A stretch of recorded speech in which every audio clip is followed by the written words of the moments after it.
All right. Peace and blessings. Peace and blessings. Assalamu alaikum. Shalom. Welcome, welcome, welcome, everyone. We are back and we are live in action. All right. And so, our program today, if you don't have the knowledge of self, you are dangerous to those who do. And, we want to talk about this today because this sometimes I think it gets overlooked. Because when you do have a knowledge of self, your main reasoning is to help your people. But it's just like in the Matrix when Morpheus was given oh boy the run through the test, and he's like, because they are asleep, they can be used against you, and wind up becoming the enemy. And a lot of our people don't pay attention. We don't pay attention enough to those that were out there that were at one point or another were playing the role of being one of us. That's how Fred Hampton got killed. He had somebody in there amongst them that was an enemy, that was an agent, and turned against them, and he wound up being dead, him and Mark Clark. So in our thing that we got down there at the bottom, it says, if you don't have the knowledge of self, you are dangerous to others. Means that when someone lacks self-awareness, they are more likely to act impulsively, make poor decisions, or behave in ways that negatively impacts people around them, potentially causing harm due to their inability to understand their own emotions, motivations, and impacts on others. With that being our opening, I want to go straight to our panel and ask them their thoughts on that. We'll start with Sister Cassie and then move to Brother Isaiah. Your thoughts, Sister Cassie? Ooh, on this question, if you don't have the knowledge of self, you are dangerous to those who do. That is so true. Because sometimes if you don't know what you know, if you don't know what you don't know, if you have no information, people think ignorance is bliss, and ignorance is not bliss. Okay. Because he said, my people will perish for the lack of knowledge. That means that if I don't know something and if I don't know something is dangerous and I walk into it, I'm going to die. And that's what a lot of Black people, even now financially, we're dying because we're not understanding. We don't have the education as far as financing. So we're missing opportunities. So we're dying, and we're not going to be set up for the future because we don't know. And we don't know. We don't know. But we're not even trying to find out what we don't know. Because I'm always searching, always looking, always investing, always trying to better my life, always trying to better my life, not just for me, but my children, right? Creating generational wealth. But if we don't know, we don't know, because you're not doing any investigating, you're not searching, you're not researching, you're not looking, you're not trying to do anything different, you're going to miss out. And you could possibly die. My people will perish for the lack of knowledge. That means that if you don't know, you walking into something dangerous and you don't know it's dangerous, what could happen? You could die. And then just because you didn't know. And you could have a health problem. For instance, if you have a rotten teeth or whatever, cavities can kill you. People don't understand that, right? So just by people saying, oh, yeah, I got a toothache, and that thing been in there for 3 years, 5 years, that's poison in your system. So what you don't know can hurt you, and it can kill you. So that's totally true. We don't even know. Some people look at us and they say, oh, my God, y'all radical. But guess what? We got our head on a swivel. If a situation don't look right, I'm ready. Or I'm out of there first before you know what I'm saying? I can clear myself to get out of that situation before I have to go to jail and hurt somebody, because I'm gonna fight for mine. But I don't want to have to do that. I want to be aware enough so that I see danger. I can do what I need to do accordingly. But if we don't know that we need to, if we don't know that we're in danger, then you'll sit right there it like people did in that Pentagon. Like people did what in the Pentagon and then those the Twin Towers, and they sat at their desk and died. They didn't get up and say, I'm just gonna leave, I'm gonna go home. Because I'm gonna tell you what, I would have heard that first, but honey, I would have been up out of there and they'd have said, tried to turn me around when I got downstairs at that door. I'm going out this door. You better arrest me. At least I know I'm getting up out this building. But I'm not going back up. I'm not going back up. Some people went back up to their office after they was down at the bottom trying to go out the second door and it was crowded. Ain't no way in the hell out of there that. You're gonna have to arrest me because I'm coming out this door. Either I'm gonna get out this door, someone's gonna fall on me, but I'm gonna be outside this building. You understand? I'd rather for out to be safe outside than to be stuck and a whole building come down on me. So we gotta that's true. You know, and a lot of people think we radical, but we radical because I'm trying to save Black folk lives. We trying to save Black people. We trying to open up your eyes to something new. We're trying to open up your understanding that we in danger right now. We are the 911. And what are you going to do about it? You're going to sit there and be at a 911? You're going to sit there and see that we need stuff? We need our own TikTok. We need our own Facebook. We need our own hospitals. We need our own schools. Because you see what they're doing to your children. And children are dying in their schools or getting charged in their schools. That is changing their lives, changing their future. But we do nothing about it. So, yes, this is very true. So what are we going to do about it? It's time to do something today. And with that, I read. Exactly. Thank you, Sister Cassie. Brother Isaiah, your thoughts? It's always the same thing. Somebody somewhere talking shit, doing shit, don't know shit, don't have shit, and always trying to talk about somebody that got shit. It never fails. It never fails. And the funny thing about it is that the people who ain't got shit, they the most bravest motherfuckers going.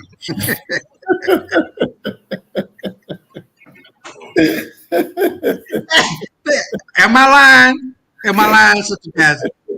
They're the bravest motherfucker. They ain't got a chance in the world. The record was down. How you go? You ain't got a chance in the world. Your record was smoking, but you sound like a girl. Hey now, you're getting busier. Hold up. Is he a man or a girl? What in the world? You sound like Shirley Pearl. Boy, I tell you. Man, look. Fuck all white folk.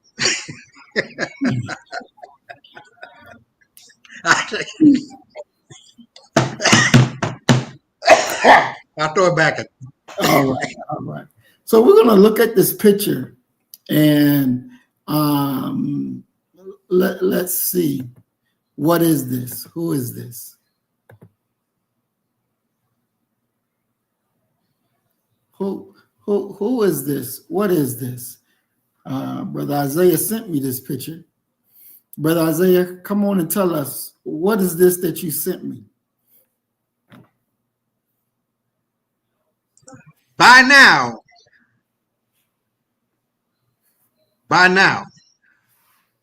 by fucking now, if all these years we've been talking about white folks and what they ain't versus what they are, it's right there in the picture. This is a white man, and white people grow tails about 33% of the time, and they get them cut off. On my book, the cover deals with a white woman who has a tail as long as a duck. These people grow tails. They're not human. I've searched and searched and searched and searched. I've never seen a black man with a tail other than the tail that grows in the front.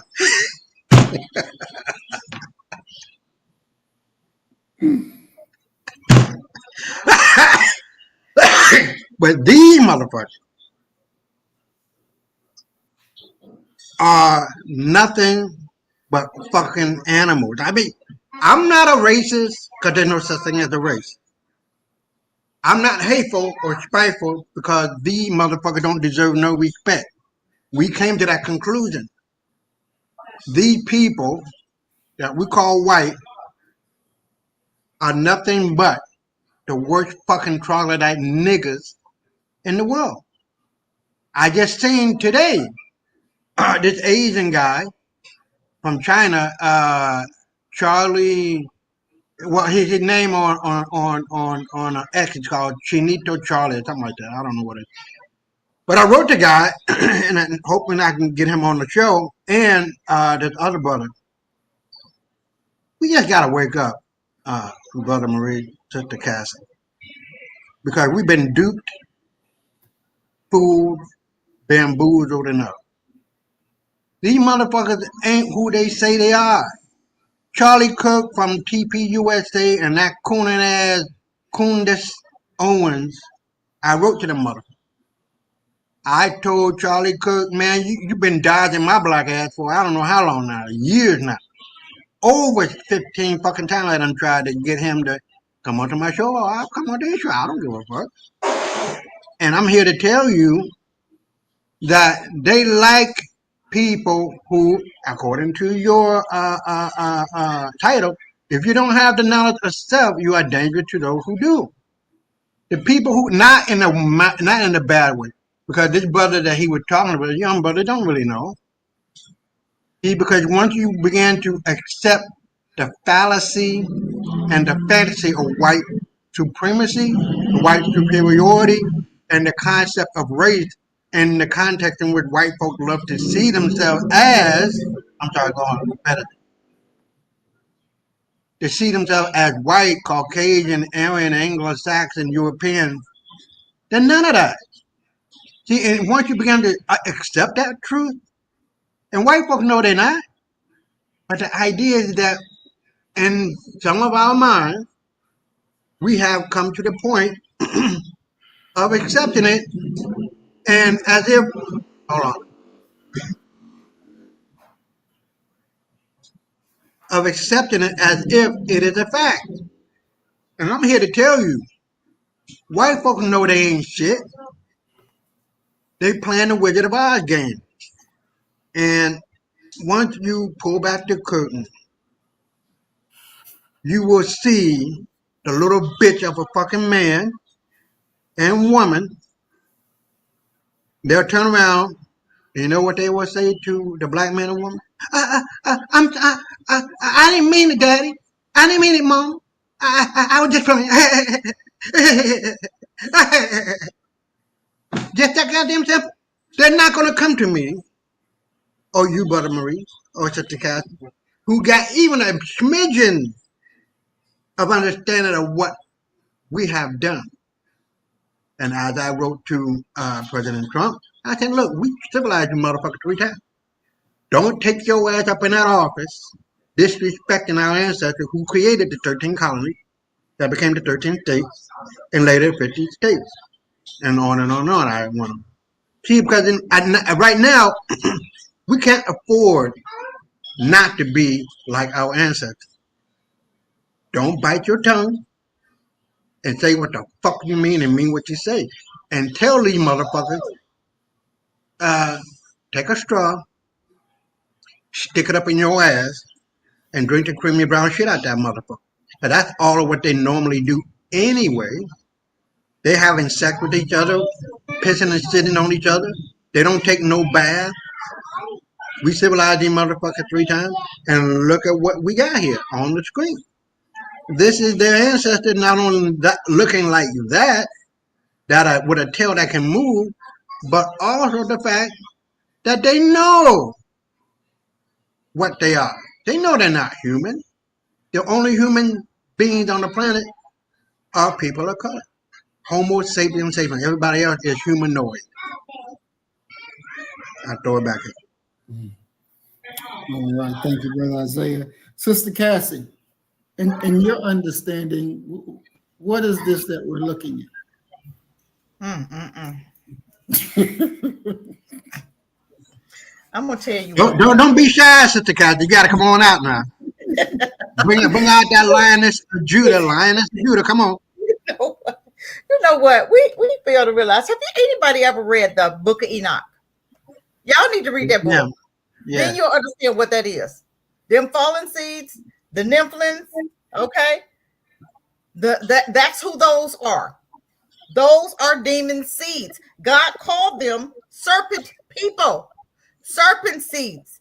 Why do we not understand that? God has, Most High has his people, and the enemy, the devil, who y'all call him, has his seeds. That's not something God created. God don't create nothing looking like that. If you took the skin off of that thing right there, you would see the devil that they are underneath all that skin. We fail to realize who they are because they have this skin on them, right?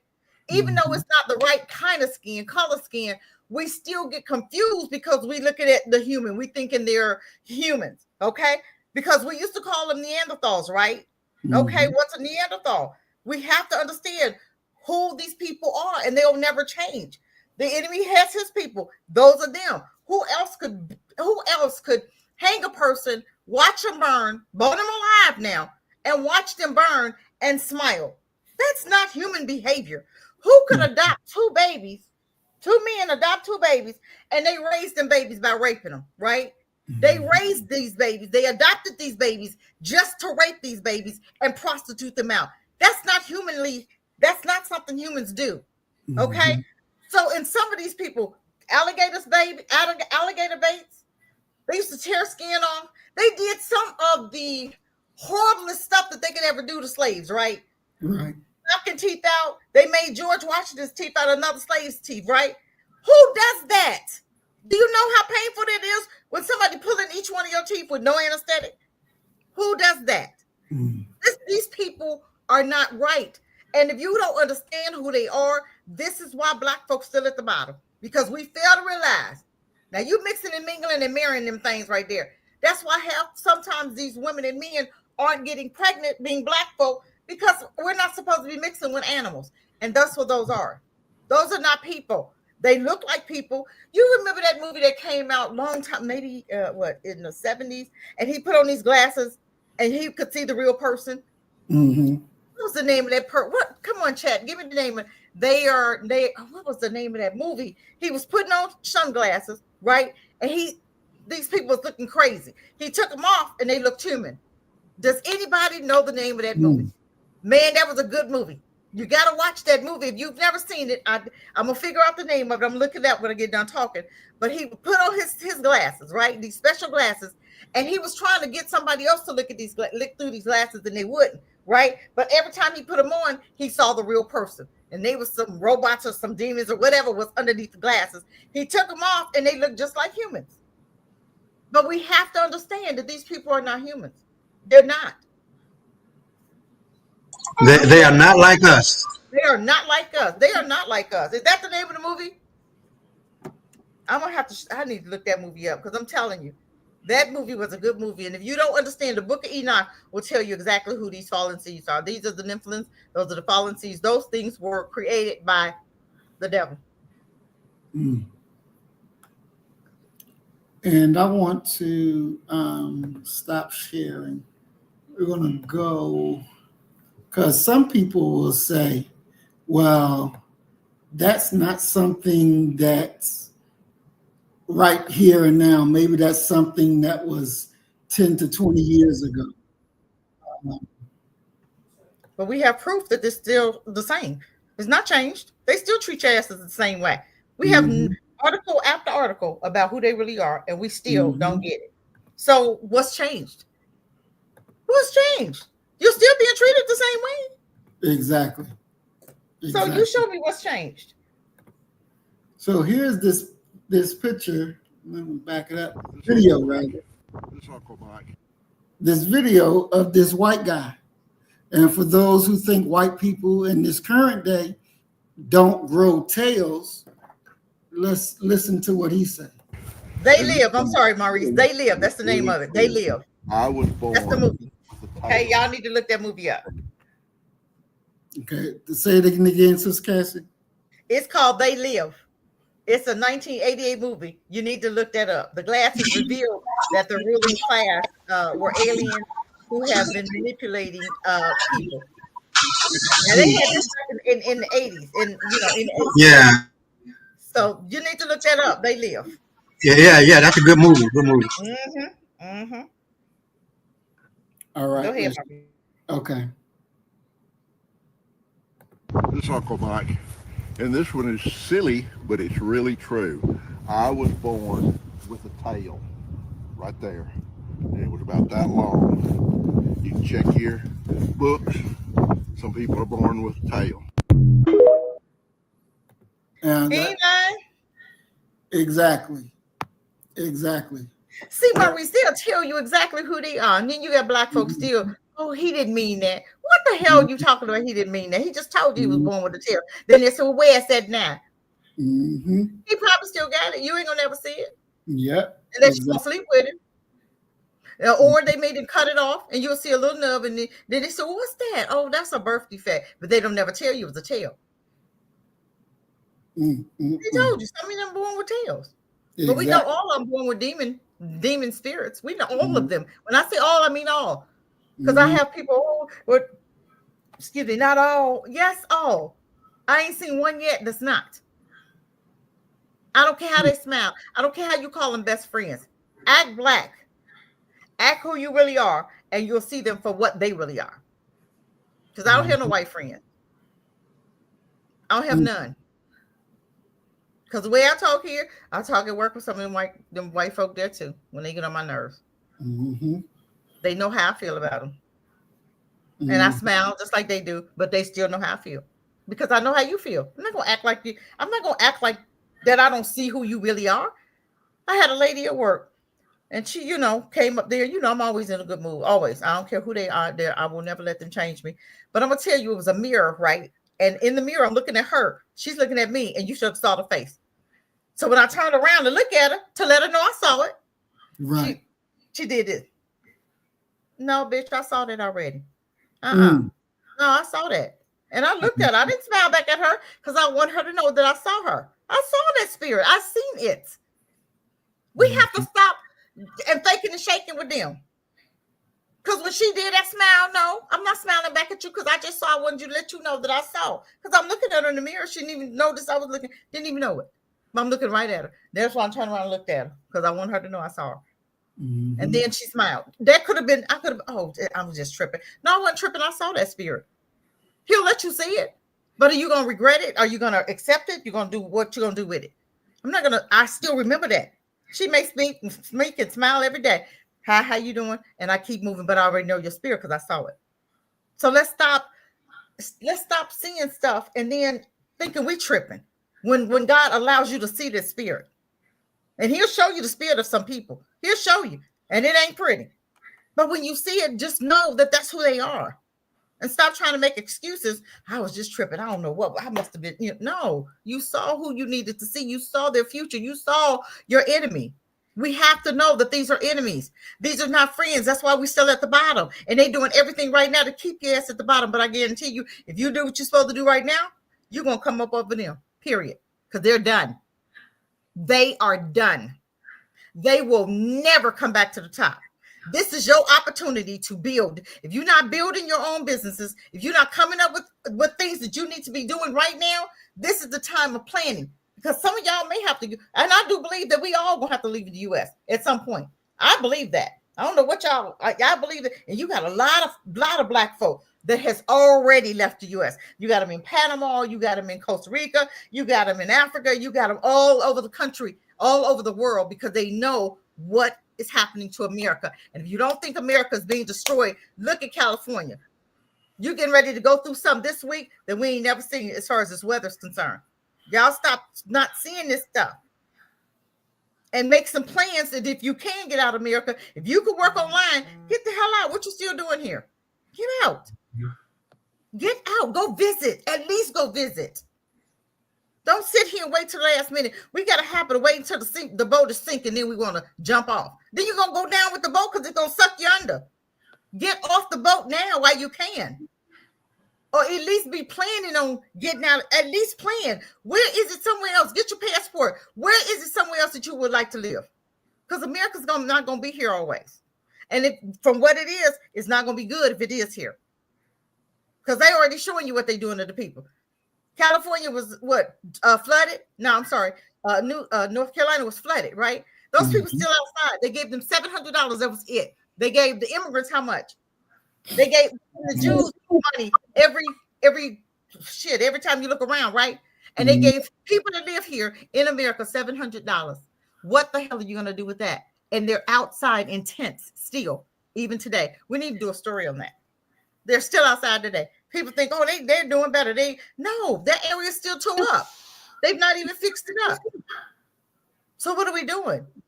But I'm telling you, start saving your money. Do what you need to do. Get your mind on other places. Where can you go? Where can you take your family? And I'll rest with that.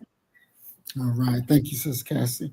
I'm going to go ahead and welcome in our chat. We got Earth Angel 1105 Remix. Peace and blessings, Queen. We are glad you're here. We got Brother Emil with us. Peace and blessings, Big Bro. We're glad that you're here. We also have All Reliable. Peace and blessings, Big Bro. It's been a long time. We are glad that you are here. Good military vet. And we got Twin Pyramid. Peace and blessings, Twin. We are glad you are here as well. All right. And our topic that we're discussing is, if you don't have the knowledge of self, you are dangerous to those who do. This is something that is overlooked, but we cannot afford to overlook it because these demons are real.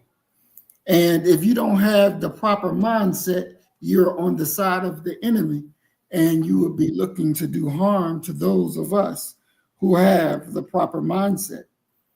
One thing that people look up to when they see white folks. Well, before I go into that, I want to play this clip, and then we'll come back and discuss it, because one of the sicknesses of people who look to white folks, they think that they're better. They think that they're healthier, smarter, better looking, have all this and have all of that. But the purpose of showing you that picture is to show you their origin. And the purpose of showing the video of the white man who said that he had a tail, to let you see that it still goes on today. Now, you have never had a tail. You weren't born in caves, but that's their history. That's not our history. That's their history. And we have to be able to separate ourselves, our history, from them. Okay? So let's watch this real quick. What it does to you, if the world does it to you long enough and effectively enough, you begin to do it to yourself. You become a collaborator, an accomplice of your own murderers, because you believe the same things they do. They think it's important to be white, and you think it's important to be white. They think it is shameful to be black, and you think it is shameful to be black. And you have no corroboration around you of any other sense of life. All those corroborations which are around you are, in terms of the white majority standards, so deplorable, they frighten you to death. You don't eat watermelon. You get so rigid you can't dance. You can hardly move by the time you're 14. You're always scrubbed and shining. A parody of God knows what, because no white person has been, as clean as you have been forced to become. Yeah, that's true. And you got somehow to begin to break out of all of that and try to become yourself. It's hard for anybody, but it's very hard if you're born black in a white society. Hard because you've got to divorce yourself from the standards of that society. So there you had, what's his name? Oh my goodness. Oh my goodness, y'all. Hold on one. James Baldwin. Yes, okay. So you had James Baldwin with a conversation with Nikki Giovanni, and he was talking about that you become the collaborator of your own death when you see white is the best, when you see that you want to be white because you put value in white and you put no value into being black. Do those who are not awoken, who are not aware of the knowledge of self, would you agree that they see things that if it's black, it really has no value, but being white has all the value? What do you think about when you hear something like that and knowing that that is the way that they think? Sis Cassie. I mean, we had somebody on the show that thought like that. I'm just saying. Black folk just didn't have a chance. And then taught your kids, white folk, this, that, and the other, black folk, and that's what we do. We are a lot of coons. All of the Black caucus, all of our black leaders, all of them, Obama included, Michelle Obama included, who didn't have no regard for Black people, who loved President Bush, who did 9/11. If we want to be honest, let's be honest. Come on, let's be honest. He killed millions. He killed what? At least thousands of people, right? And then blamed it on somebody else. Then he had a war. He started a war. We just got out of it. War went on for 20 years, right? But we want to act like we don't know. Yeah, those type of people are very dangerous to Black people because they will hurt us to save them. You have some Black folk, they're like us. We have Black folk, we on some of these shows, and we telling truth, and then you have Black folk that want to attack us for white folk. Because they Mass, I got it. No, you ain't got nothing. Because I'm gonna shut you down too. Because I'm gonna talk about you now being a coon. I don't believe that we need to fight for coons. If they get in trouble, you're on your own. Because you had an opportunity to come over here, Candace. Okay. She gonna get her Black wake-up call and her little yellow babies. They all gonna get because she gonna raise them white, of course. And then them white folk gonna look at them and be like, no, nigga, you ain't coming over here with that. Because we accept everybody. They don't. That's to show the difference. We can have our Black babies and white babies. They mix couples.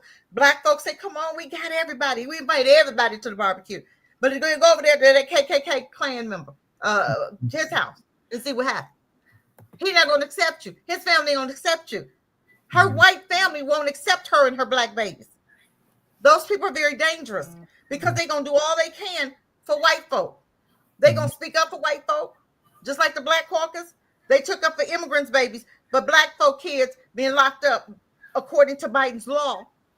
And what did they do to us? What did they say about us being locked up? Nothing.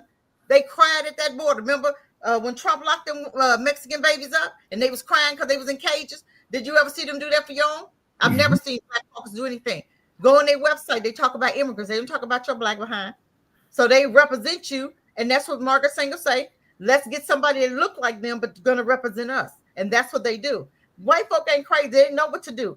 And because they don't understand that they know that we don't understand what a real Black person look like because they give us their Black people. So we look to their Black people like Obama, who will do absolutely nothing and tell you I can't. You got a lot of Black folks saying, oh, well, Obama couldn't do nothing. I said, that's not true. He's a president. President can make executive orders. So don't sit up there and tell me what he can't do. Just like Biden, they make an executive orders for them Jews that every 6 months to get their money.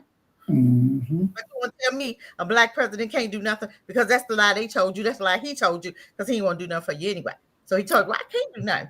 Oh, but everybody else paying for their people? Don't give me that. So yes, they're very dangerous people. And we have to understand that. And we have to, how do we recognize them? You recognize them by what's coming out of their mouth. Listen. Because they're going to show you, they're going to tell you who they really are. And they're going to have so much praise for white folk, but when they talk about Black folk, they're going to put them in the gutter.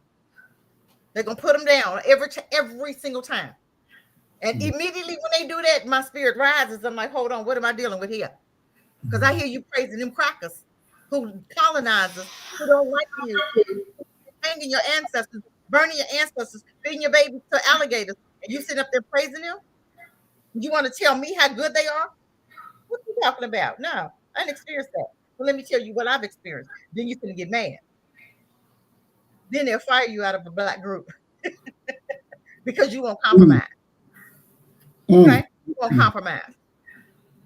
And I'll rest with that. Yes, ma'am. And to answer Brother Emil's question real quick, yes, Emil, I do believe Yakub made them crackers, 1,000%. Brother Isaiah, your thoughts on anything Sister Cassie just laid out? Oh yeah, there ain't too much that I can say other than what you said. I mean, I agree. So I throw it back at All right, perfect. When dealing with them, as you said, Sister Cassie, you can spot them by listening to what they say.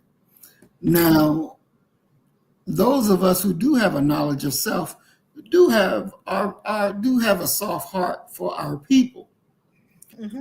What is the way that you can maneuver where your soft heart won't that if you're following your soft heart, it will get you killed.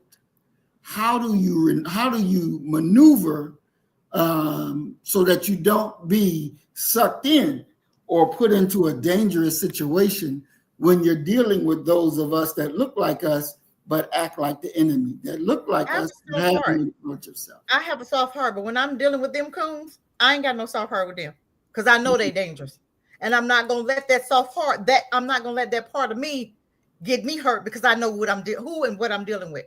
So I'll Mhm. never have a soft heart for them. I don't, because I know that they're very dangerous. Okay, you always have to be careful when you're dealing with them. I don't care what situation you're in. I would never be caught in a situation alone to defend myself and think that they're gonna help me. Mhm. I'm gonna know that if it's between me and them crackers, they gonna say them crackers. I know that. I'm not gonna fool myself and walk in the dark like that. Cause you know they don't mean you no good. They already don't like themselves. And you can hear what they saying. So why would I think that they gonna save me if it comes down to me or them crackers? I know who they gonna save. You could put a room for the crackers and put two black folks, and you know that coon gonna go toward them crackers. That coon gonna go toward them crackers every time. So you know you ain't got no help. So I'm never gonna feel that I'm obligated, or I'm never gonna feel that I can put my guards down when I'm next to a coon. Because I'm gonna have to get rid of him. I know that first. Mhm. Because if he come to me, he come for me, for them. I got to do what I got to do. Sorry. Because you know that they dangerous, they'll hurt you. I already know that. So why would I be friends with a coon? I can't. I can say what I need to say and try to bring them, but sometimes they so lost you'll never get them. They're done. Right. You'll Mhm. never get them. They got to have a life jolting experience for their mind to change about them devils. Even when they do them wrong, they'll still have an excuse why I was okay. Mhm. And I rest with that. Exactly. I agree 1,000%. Um, I want to take us to this next video where it shows Tiger Woods as a little boy. And I was shocked to see the video because I didn't know he was like that. But let's watch it and come back and discuss it. Feel under any kind of pressure or any kind of prejudice. I mean, golf's quite often seen as an upper class white game. Do you ever feel that at all? Every time I go to a major country club, always feel it. You can always sense it. People are always staring at you. What are you doing here? You shouldn't be here. When I go to Texas or Florida, you always feel it because they're saying, "Why are you here? You're not supposed to be here." And that's probably because that's where all the slavery was. So, oh well. So do you feel in some ways that you can help change that if you became Yes. like the next Jack Nicklaus type figure or the next Tom Watson, that maybe that would re-educate people? Since I'm black, it might be even bigger than Jack Nicklaus. I might be even bigger than him. I might be sort of like a Michael Jordan in basketball, or something like that. Okay, and again, if you have one ambition, say one tournament to win, what would it be? What's the tournament that really captures your imagination? The Masters. Why is that? The way the blacks have been treated there, they shouldn't be there. And if I win that tournament, it'll be really big for us. Okay, well, good luck anyway. Okay. Now, as you can see, Tiger was talking nice black, He said, He didn't play, but Mom, y'all didn't hear it? I no, heard it. I heard it. I didn't see it. Oh, I seen it. No, Did you see it, audience? I seen it. Yeah, I heard it. I don't know why you didn't see it over there. But I Um, guarantee you he don't feel like that today. Yeah, he definitely doesn't. And I want to talk about that because he did a complete turnaround. Yeah, he did. He said he went black. And you know, let's talk. Here's a young boy that's out there knowing he wants to be in the Masters. He wants to win it for Black people. He understands the racism, but he wants to do this for Blackness.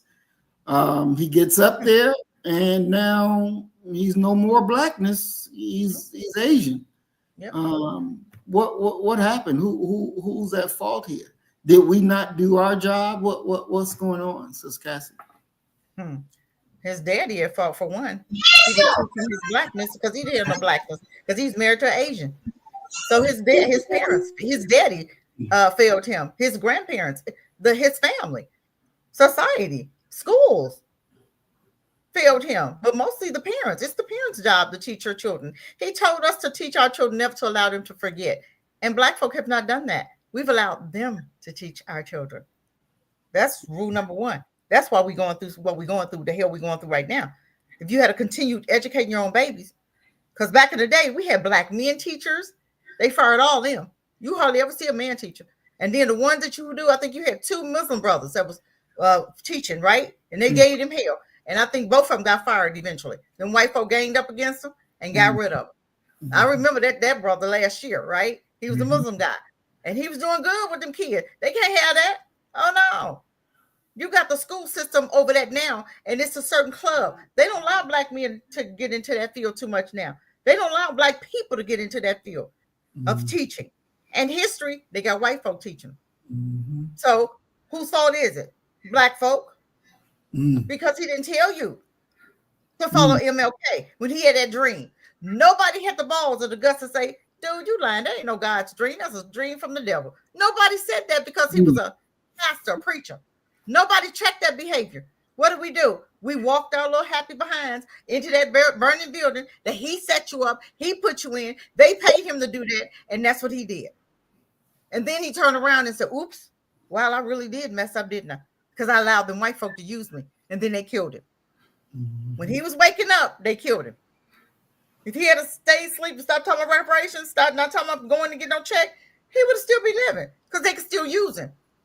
But when they get done with their toys, they do what? They put him in jail. They lock him up or they kill him, right? Okay. So whose fault? That's Black folk. That's Black folk fault. This is our fault where we are today. Not just Tiger Woods. Black kids. Look at our children. This is a mess. We're still not ready to take them out of their schools. We've just given them our baby indefinite. Do whatever you want with our babies. Do whatever you want with us. It's okay, master. No, it's not. When do we wake up? When do we educate? When do we bring it back to where it never should have left? When do we separate? When do we have our own hospitals, doctor's office, wellness clinics, birthing centers? If you're going to tell me that you got an issue with hospitals, when you going to come up and do your own birthing center, wellness center, charters? When you going to do that? When you going to bring them out of their schools? This is our fault. Can't blame white folk no more. We've been around them too long to still be this stupid. We've been around them a long time, and we're still walking in the craziness of white folk. We're still doing what they tell you to do. Don't talk too loud. We don't want to scare the white people. I don't give a damn about scaring them. Because I'm not going to cut my tongue out for them. They need to respect me walking in the room. Period. Because we built this. We're the teachers. How do we come to students? Ain't no white manager out there smarter than me. I can run and do her job. They just, why did I say so? That's why they got the positions. But you be at work telling them what to do. You're training them. But then they get the job. So this is our fault. I rest my mic. This is crazy. This is our fault. Definitely. I agree with that. I want to welcome Brother Donald Muhammad to the program. Peace and blessings, Brother Donald. We're glad you're here. Brother Donald says, they find weak ones among us to use against the rest of us and normalize a clear standard of compromise and weakness. Yep. That is just, Exactly. Exactly. And that's But exactly what it is. exactly. Exactly. Look at our men today. Mm. Strong men like yourself, Maurice. They try to put you in a corner. Shh, brother, you too. Shh, you can't do this shit, man. You're gonna get us killed. Dummy, you already dying. Don't you know that? Look around you, idiot.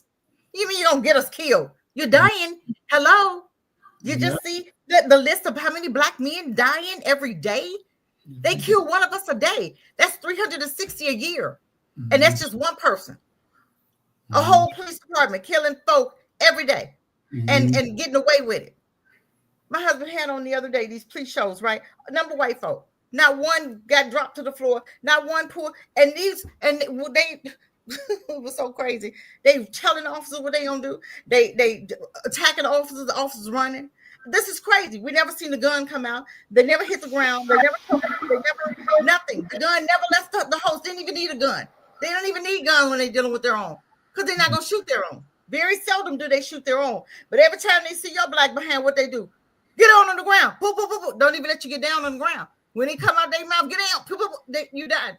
And then they say, well, it was justified. Oh, but it's never justified. They never feel unsafe around their own. Hayden, who killed 10, please got there and begged him to sit down, begged him to come down, begged him to take down the gun. Never once did they feel threatened or did they tackle him or they sit on his neck or sit on his body or he couldn't breathe. Never touched the ground. Had a pure white t-shirt on, went to jail with that pure white t-shirt on. Dylan Roof, same thing. But when they come in our neighborhood, they want you to believe that you deserve to die. Why? What do we need to do to stop all of that? What do we need to do? You know what you're dealing with. But what are we gonna do about it? Be quiet, man. You're gonna make what are you talking about? They're already killing. I'm gonna keep saying that. You're already dying for free. Not even trying to be free. I can see we die for getting free. Revolution. Come on, let's die for freeing ourselves. Okay, I'm willing to die for that. But for nothing? You don't even fight back when you're dead? Like a coward? That's what they show on TV. These cowards. We talking about 300. We talking about men that are 300 pounds. Please knock them to the floor. They ain't throw one punch. Not one punch. And they can take on all them cowards. Because you know they can't fight by themselves. Exactly. And instead of you waiting for they back up to get there, you take their asses out. It's just you and him. Because we have a God-given right to defend ourselves. When they come up and they're ruly and they're rude and they talking stuff and they trying to throw you to the ground for no reason, you have a God-given right because I feel threatened now. You have a God-given right to defend yourself. You don't let thugs come and beat the hell out of you and then their sister gonna tell you it's okay. No, it's not okay. I killed him because he was threatening my life. And that's what Ozone did. Yeah. And Ozone, he in jail, but guess what? Who knows how he gonna get out of there? But he could. But he fought the system and he lived to fight another day. I'll rest with that. That's right. Excellent. Thank you, Sister Cassie. Brother Isaiah, do you want anything to add here before we move to the next video? Tiger Woods had done a lot in golf. That can't be denied, but with all that's been said and done, when you reach that level of efficiency, greatness in whatever sport, you got to stand on your P's and Q's and dot your I's and cross your T's. You cannot allow, at least as far as I am concerned, sell out. Muhammad Ali didn't sell out. A lot of our great ancestors before I was gone now didn't sell out. And when I think about Serena Williams with her Black Panther attitude and her fist in the air, and then she flip it on 180, now she's all up and down on that white little pole. You know what I mean? Right. So for me, I don't, I'm not struggling for no damn money and attention.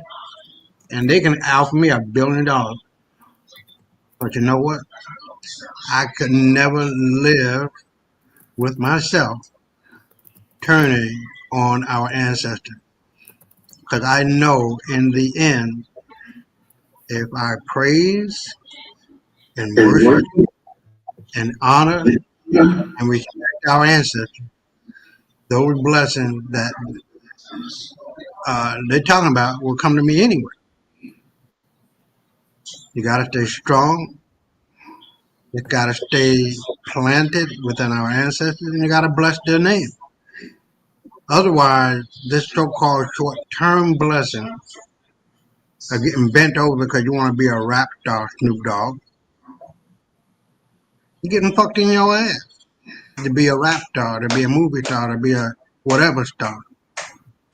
It's how these demons work. They offer you temptations, and it looks good, it sounds good. You know, you're getting your money on, and your money, you're getting your how do you grab and you get, how do you say it? Your bag of money, and money bag or whatever.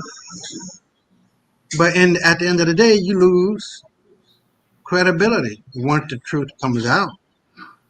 And so when I didn't see it like you were trying to put on there, but I'm going to assume that Tiger Woods is very black, pro-black, and then all of a sudden, cobbling Asian. So I can understand it, but I can't feel it. I can feel it, but I can't understand it. You feel what I'm saying? There's no amount of uh, treasonous that we can respect from one of our own.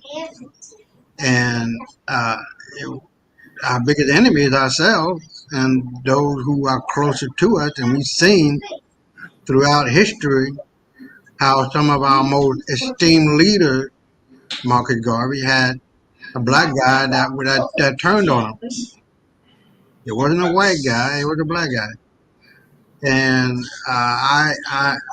for the life of me, I just can't understand how you get to this point, like Tiger Woods, or I would like to say Nigger Woods, that he would, do that. You got all the fucking money in the world.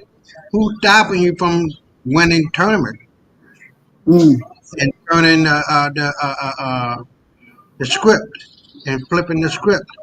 Black folk created golf. They ain't white folk. Black folk created baseball. Ain't white folk. Black folk created surfing. It ain't white folk. So if they are at the top of the cream of the top of the cream, whatever the fuck it is, I don't know.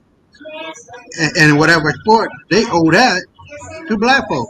Just like I was writing to President Trump.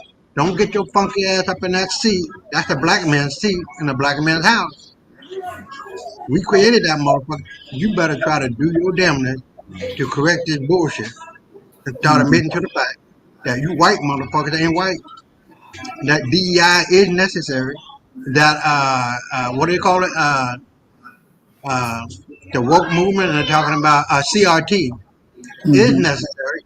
But what is not going on, and what white folks can't seem to understand and to accept, is their nothingness.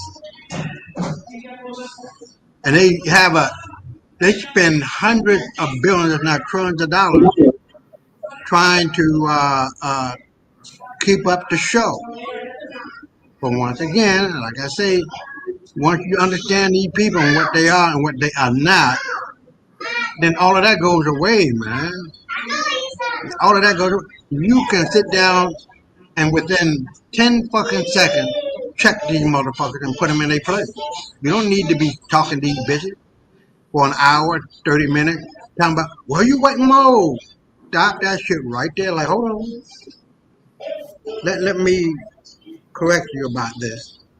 You're not white, you're not European, you're not Anglo-Saxon. You're just a nigga that come from Dravidian albinos of India that made it with normal black folks that created the octoroon motherfuckers that you are right now. You are the worst fucking troglodyte niggas on the planet that have done nothing but to bring the 4D to the table of humanity. Death, destruction, disease, and the spirit. That cuts all that other bullshit out. That's less than 30 seconds. That's all you gotta say to these motherfuckers. But the minute you start giving them an inch, they'll take a mile. They'll run you down, just like Charlie Kirk did that brother, young brother. Talking about, well, you know, the black man ain't in the family, and this is that and the other, and this is why this is why you people are suffering. Well, if that's the case, then why are you the most dangerous people on the face of the planet? You got the so-called mother and father in the house.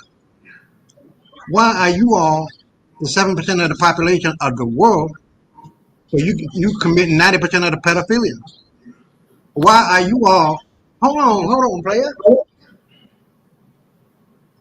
Yeah, I just remember.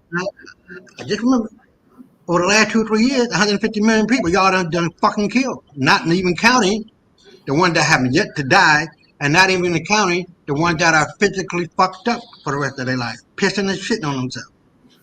So why didn't you talk about them? You talking about yourselves. Don't focus on us. We fine. It's you motherfuckers that are getting up out of here because you are here by a mistake, bitch ass Charlie Kirk. Yeah, just wait until I pray to God, man, look, if I ever see that motherfucker out in public and doing a meeting like he did or whatever the hell you want to call it, a group talk, man, I'm stepping all up in his ass, man. I swear to God. And Kundis 0-2, I throw it back at you, man. Now you know, but I throw it back. All right. Thank you, Brother Isaiah. I want to point out something. Go ahead, Sis Cassie. Let's go back to a comment. Okay. Emil. He said all Emil? these white folks, it's all the way up. It's 512. He said all these white folks I've seen on TV crying because of them losing their homes to the wildfires. I don't give a damn about them, but look at the Palestinians who have suffered and lost a lot. Stings me. Why? They don't even like black people. So why would you care about them? I don't give a damn if they blow up Israel, blow up the Palestinians, blow up Pakistan, blow up. I don't give a damn. They can blow up the whole Middle East because they don't like black folk. I feel nothing for any of them. Just like they don't feel nothing for us over here. Every time our children fighting in the streets, now I feel for that before I will them over there. I don't care. I don't give a damn about none of them. What have they done? What your children die? They don't say nothing about your kids dying. Palestine they was talking anti-black stuff about black folk here in America. So why would I care about what happened to them? I don't. They don't care about what happened to you.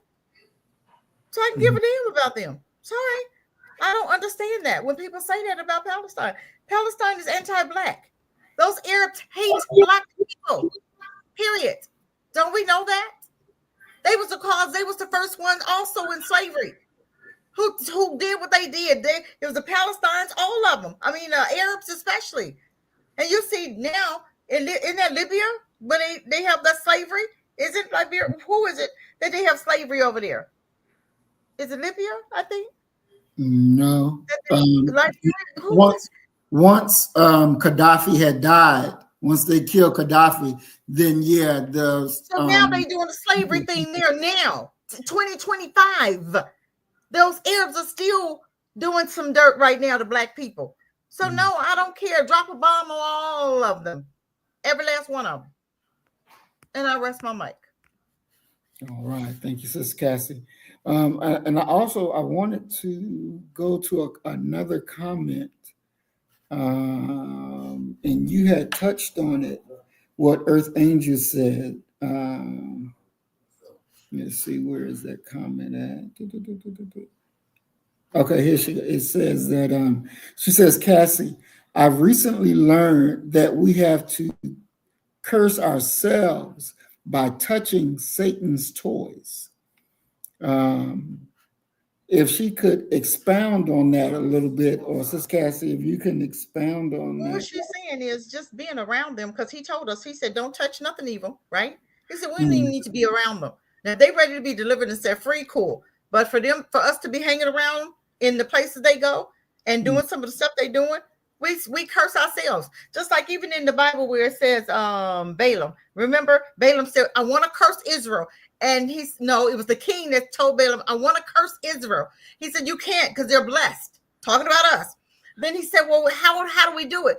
He said, this is what you do. He said, you introduce them to sin, homosexuality, same sex, same gender, pedophilia, playboys, this, that, and the other, sexual, all type. You introduce them to sex or sin, and they'll curse themselves. That's pretty much what she's talking about. Because that's what I was talking about when I said my comment. Because they cause us to curse ourselves. Okay, perfect. Now I want to go to something that Brother Donald sent me earlier today, and it was right on time. It falls in there. It has to do with Snoop being on the inauguration for Trump. Now, and just to keep it 100, because they, I don't know who from Trump campaign, but they sent me an email about getting tickets to the Trump inauguration. But let's look at Snoop and see what this is. Which one of you niggas gonna do it first? Go out there and do a country song. So ain't nobody gonna perform for Donald Trump, huh? Which one of you jigaboo ass niggas gonna be the first one to do it? I'm waiting. I'm gonna roast the fuck out one of you Uncle Tom ass niggas for doing it. Which one of you niggas gonna do it first? I was the one that performs for himself.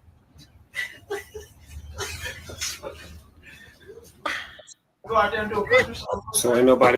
So they pay Donald Trump, so I'm gonna show this nigga, right? He said, I'm gonna show him. Go pay him some money. And what he do? Okay, don't play with me. Don't play with me, Snoop. Don't play with me. That's why he said, okay, let's make this nigga out of a lie. And what he do? Go pay him. And what he doing? That's a master. He gonna do the jigger wing. Yeah, Don't play. He said, let me make this nigga out of a lie right here. Ain't that something? Ain't that something? Well, he ate them words. They need to send that back to Snoop when he get done performing for Massa. Ooh, and Snoop is dangerous. You see what he's done to our black men. He's very dangerous. That's why he's always been around, because his message to black folk. And he's been very good for Massa. He's worked very good for Democrats. He's done good for white folk as far as black folk, destroying our culture, destroying our men. Look at the music that he has, just him by himself, has put out there. So when we say cursing ourselves, they used him to curse our babies. And what's happened?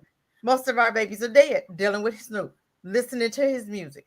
If parents had to shut that down, it wouldn't have mattered, but we didn't, because we allowed Snoop to sell us out by playing the music, singing the music, producing the music that he produced for our children. Look how our children act right now. That's as a result of Snoop. He got blood on his hands. But we as adults and black folk didn't shut that down. That should have been shut down. Soon as we saw when that music changed, because they used to rap about, the police, fuck the police. Remember all the raps and stuff that it was songs, and it was positive music about, stuff that was happening. And then what happened? They brought out Snoop, and it went downhill from there. Talking about women and, and producing all these nasty shows and nasty songs about black people, black women, calling them bees and all that negative. He was the one for that, but we didn't shut it down. That was our responsibility, parents, and we didn't. I'll rest with that. So by Snoop performing at the inauguration, what are some of the reasons why he shouldn't? He's a businessman. Maybe this is a business move. What you gonna sell your soul? You don't sell your soul. I could have sold my soul when the group told me it was okay to see a picture with two men kissing. That's not acceptable. I'm gonna still sell my soul? No. If it's not positive, business is business, but not all money is not good money. That's not good money. That's not good money. If it can't be something positive that I'm gonna walk in and I'm gonna stand for, Snoop don't care nothing about nobody but his pockets. Period. Not even his own children. Because that right there is a bad example of parenting. Because his kids will act just like him. So what good was he to get all of that money but lose his soul? And he's done just that. He's lost his soul. He's lost his way. And most black men, black boys are trotting behind him and other rappers, like they say gangster rap, and they're losing their souls too. And they're dying out there singing this music, ODing on drugs, thinking it's all about the money, the dollars. It's not all about the Benjamins. If it's negative and nasty, they sold their soul. And Trump is showing you. Because he got him. He ate them words, didn't he? Snoop ain't hitting on nothing. He swallowed his word. He's a man of no words. He's a man of nothing. His word don't mean nothing. Remember that time he said something to Lisa Rice and they made him apologize? They made that boy apologize. That's what he is, a boy. They made him apologize on national TV. He sucked them words right on up. He said something about, I can't remember, it was a controversy. And he said something about that woman and they was going to pull everything. He apologized. Got up there and bowed down. Yes, the master, let me kiss your boots and apologize. And, but yeah, he's never been about nothing. I ain't never liked nothing about him. My girls definitely couldn't watch anything he produced in my house. Well, let me ask you, Sister Cassie, and Brother Isaiah, if you feel differently, you respond as well. So for him to perform at Trump's inauguration, even though he's getting paid to do it, how does that equal to selling out Black people, or even just not doing regular business? What's the difference between if he was a store owner and Trump came in for a glass of a bottle of water and he sold him the bottle of water? What's the difference? That's the difference is he didn't come out and you saw the video, right? Right. So it's not about the business deal. What it's about is Trump punking him out and made him look like a bitch on national TV. Okay. That's what it's about. Business is business. But he allowed him to make him look like a bitch on national TV because of his words. And Trump know what he doing. He said, I'm going to make this nigga out of my slave. And that's what he did. And Big Dog, I said Big Dog, whatever his name is. He looked like the biggest bitch right now ever. So it wasn't about the business. I sell Trump some water too, okay? But I'm not going to sell you no water. If I talk trash about you, then you come back and now I got to lick your boots. Right. You just sold your soul. Right. What does he look like to you right now? If that was my daddy, I'd be ashamed. Because I'm seeing a coward. I'm seeing a punked out Negro. Right. I'm seeing a money hungry Negro that ain't nothing about his words. He couldn't tell me nothing. Then his daughter also, he couldn't tell me nothing. Because you're not the man of your word. You set up that ate those words because they offered you $1. They offered him some money and he sucked it on up. Probably forgot he even said that. But because it didn't even matter anyway. And I'm sure somebody told him about it and showed it to him. He didn't care. Money was more important. He don't care looking like a bitch because they always look like one. He didn't care. So that's the difference. Now, if Trump come to somebody's business, hey, yeah, sell him some. Come on, yeah, absolutely. But not the way he did it. Because now what he look like? He bent him over. He bent him over with what? What? Isaiah, without no Vaseline, didn't he? Yeah, I agree. But money talk, bullshit walk. Maybe he needed money. Maybe he needed more fame or fortune. You can't get beyond worldwide one name recognition. Snoop, everybody know what Snoop is or who is. But it's all about character, integrity. You name it. And the man has no integrity. How do you play in a movie where he's a pimp? All the stereotypes that we have been through and seen or heard on the radio does not, um, it just does not do us any good. It just plays into the hand of white supremacy. And like the show says, if you don't have the knowledge of self, you are dangerous to those who do. And he's dangerous to the overall and arcing historical significance of our people. The man is a fucking idiot. And he's gay. He's been fucked all up in his ass, along with Dr. Dre and all these niggas, Tupac, you name it. You get a little bit of money in your goddamn pocket and get fame. Now, was I there when them getting fucked in the ass? I know. But I can pretty much guarantee you that's how that shit went down. You can't make it in the rap game, the music game, and don't expect to suck some dick or getting fucked in your ass. That's just how it goes. And it's a sad state of affairs, but a lot, no, don't, let me take that back. Some people do it singularly, like the rapper Cole, I think his name is. He got out there, he didn't sell out, he didn't get fucked in the ass. He went single and all of the things that he did to become famous. And he didn't have to sell his soul. And when I see Snoop Dogg with polished French tip nails, nigga, that did it for me, man. You know, I have no respect for that motherfucker. None at all. I have no respect for Dr. Dre to whatever extent that may be. Tupac, great lyricist, brilliant. It lends to the credibility of our innate genius that white folks envy. But when you don't hold the line, when you don't become aware of who you are, where you are, where you come from, and the people, our ancestors died for us,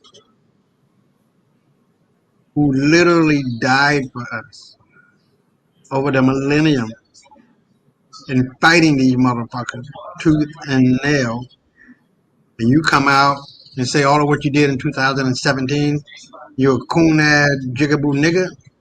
Well, we now know with a certainty who the coon ass bitch ass nigga, and that Snoop Dogg. And I'll throw it back. Very, very interesting. Um, my screen has frozen. Can y'all hear me? Yep, we can hear you. Okay, but my thing is frozen, so I can't do anything. I'm gonna leave and come back in. So y'all continue talking. Okay. All right. So, Sister Cassie, so with all that being said, what's the answer to this? Oh wow, the answers is separate totally immediately. Don't task go right now today. Let's go out here. Let's get us. Well, I wouldn't get no land here. I'm just saying, but the ones that's gonna stay here, go ahead and get your land and get together and get a group. And now this is the time that we do it. The time that we should be planning. The time that we should be putting things in places right now. We've been doing too much of sitting around and seeing stuff and absolutely just holding, just doing nothing about it. We know these schools are jacked up. Okay, let's put our monies together. Let's support an online school where our children can go. We know that these hospitals are jacked up. Let's pull our monies together. You have doctors, lawyers, Indian chiefs. You have all these people, nurses included, that can pull their monies together, come up with a wellness center, come up with a birthing center for one, to start there, then come up with a clinic in every Black neighborhood. Then you can come together and build your own hospital. But we talk and we complain, but we do absolutely nothing. That's useless. Just like Black folk with TikTok going down. We knew TikTok was going down for weeks, months, right? What do we do about it? Absolutely nothing. They say they have 3 apps. I don't know how true it is, but I don't know how Black folk are running anything. But I think they said it's a Black guy that has a website. But I'm thinking, why didn't we support them?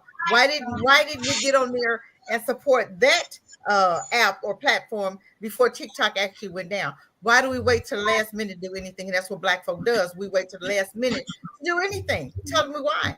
Why do we have to do that? Why can't we see that there's a problem, put a plan together, and execute it? Plain and simple. We are worth $1.2 trillion. What are we doing with that money? Besides giving it to Chinese, giving it to Asian, giving it to the Mexicans, because now the Mexicans got food trucks now. So we're making them rich. We're making everybody rich but ourselves. And then you have black owned businesses that you won't support. So let's do something about our educational system so that we can get black folk back into where they need to be, and that's supporting black folk. But we won't do that. Why? What are we waiting for? Yeah, We won't do it. Go ahead, Isaiah. I agree. Because I was just thinking that with all the talent, access to money, like Diddy has, why couldn't you just start your own music label Right. and bring to the fore Exactly. all of these fantastic rap stars and singers that we have within our community, Yeah. and taking that company public? I did RCA, I did whatever, Universal Records, or whatever the case may be, and stand on business. And we ain't going there. You know what I mean? At one point, the rap game was all about positivity. Now, and it just amazes me how talented we are. Here, you got people talking over a fucking beat and making millions of dollars. That showed the depths of our genius that is within our very soul. Mm-hmm. Talking over white folk can't do that. They try to imitate, but imitation ain't gonna get it. And when I look at all of what has happened and selling out for nickel over a quarter, when you can have the whole goddamn pie, all that is needed or was needed and still needed is just come together and fuck all white folk. Start your own record label, start your own football team. Here, all of this can't exist without us. All of this can't exist without us. Period. And it boggles the mind that we ain't got the common sense that we were born with. And football ain't gonna be football without black folks in it. It's gonna be some bored ass white boys trying to run down the field. Hockey ain't gonna be hockey if it wasn't for black folk with the slap shot. We created hockey, motherfucker. I played hockey. People looking at me like, what you got on a hockey? You play? What the power? Black folk created hockey. When I went to Hawaii and graduated from Hawaii, I seen nothing but black folks surfing. But white folks are nothing but a cheap ass imitation of us in whatever they do, whether it be in mathematics, whether it be in science, whether it be in whatever. They the motherfucking cheap ass imitations. They're not who they say they are. And I remember seeing it was I don't know what part of Africa, but I can guarantee you the highest robotics engineer that's being paid is a black guy, not white. The richest man in the world. I'm going to get to that in a minute because I had sent that to y'all too. That Elon Musk cheated his way to the top. I don't know if you've seen that, but I sent it to you guys. That's all they know how to do. That's not shock. Huh? That's all they know how to do. That's not a shocking theory that you saying. Yeah, That's not white folk. All white folk know how to do is steal and lie. Kill and destroy. Kill, steal, and destroy. Who's attributes to those? If you ever see, go back into your WhatsApp. I'm going to try to find it while somebody else is talking. But and I hope we got enough time for you to play it, Brother Marie. But these two white females are talking about, well, hold on, Elon Musk ain't the creator of Tesla, ain't the creator of this, ain't the creator of that. He lied on the application talking about Daimler, Chrysler, whatever, and that's how he got his money being funded. He lied. So, he got all of this so-called, and I'm just saying now that he at about $450 billion. That money is so-called stolen money, or money that he didn't earn, along with Bill Gates, along with a lot of other people. So,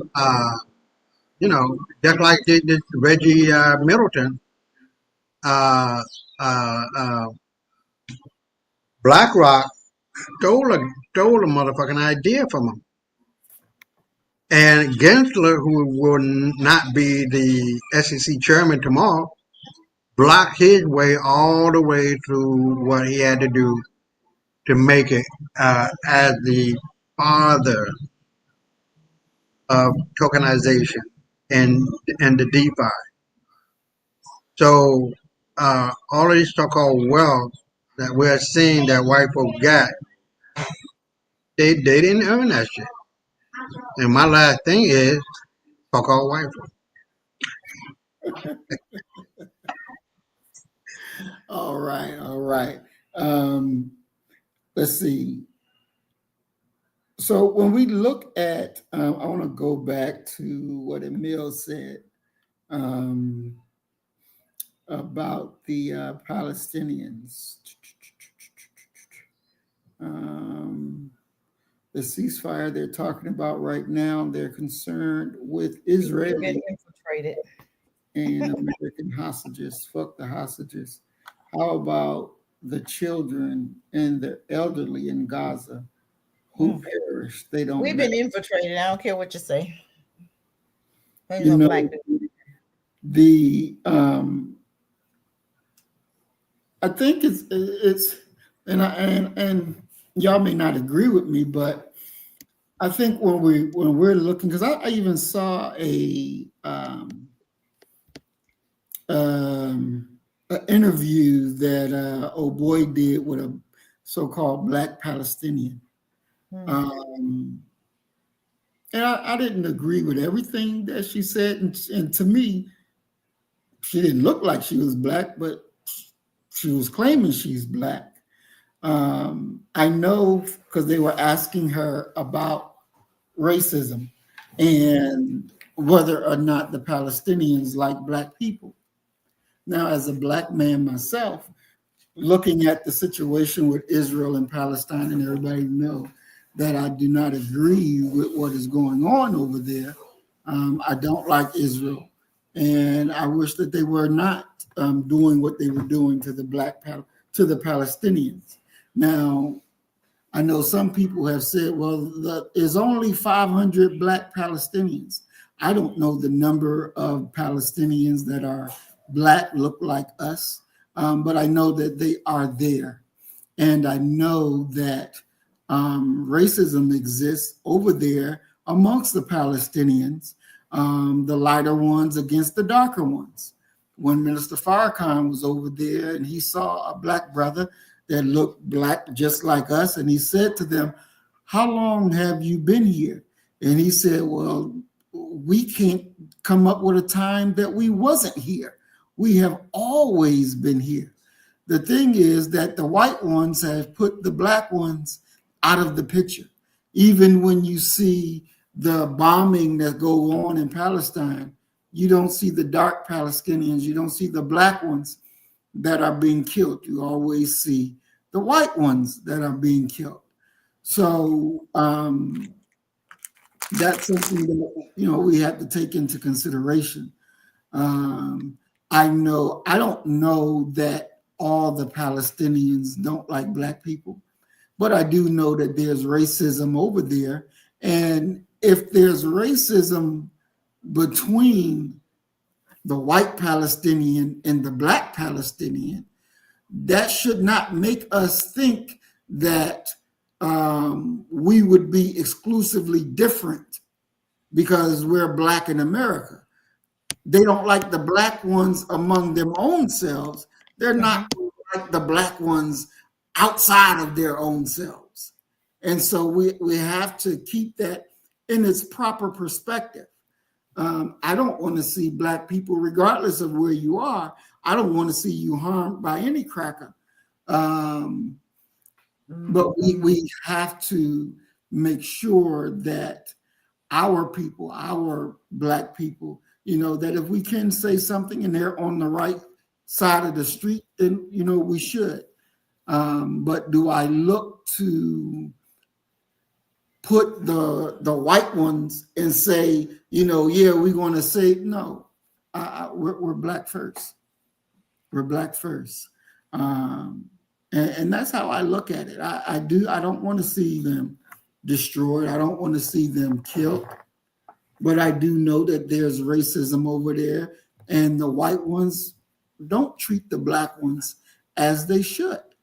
But whenever you find that white and black situation, wherever you are, and you find that white and black situation, you're going to find white on top and black on the bottom. You're going to find it.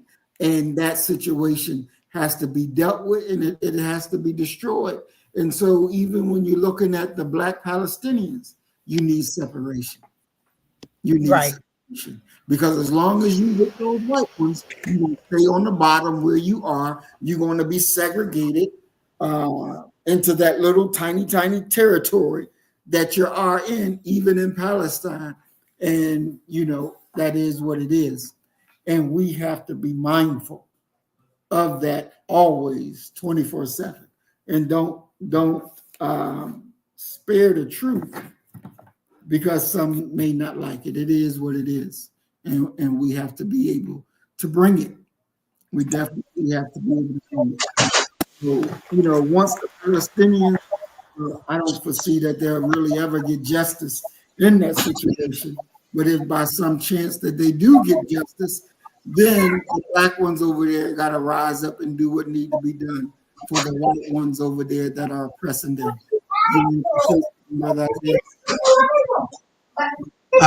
Brother Maurice, I sent it to you, and to you too, Sister Cassie. That video of the crazy ass white woman who turned her face into a horse. They crazy as hell. Show the video. Show the video. But then again, show the one on top of that one. That's the one where they're talking about Elon Musk lying and scheming his way to the top. But that the one where the white woman turned her whole face into a horse face. What more evidence do you need that these people are sick in the mind? But I'm just here. Now, the video about the white woman turning her face into a horse face, I did some checking on that one. And they said that the fact checkers said that was not a true thing. She didn't change her face to a horse face. She just had some type of costume on, trying to get more publicity for her program that she does. So she didn't actually go under the knife for that one. Well, look up the one where they got white folks fucking each other in their own piss and shit. Now, that's some real shit. Why we got to see that? I don't want to see that. I'm just saying. We already know. I'm not saying show it, but it's called SCAT, SCAT. Or you can just look up Two Girls in a Cup. Oh God, we're not looking up that, Isaiah. Okay, we don't want to look up that.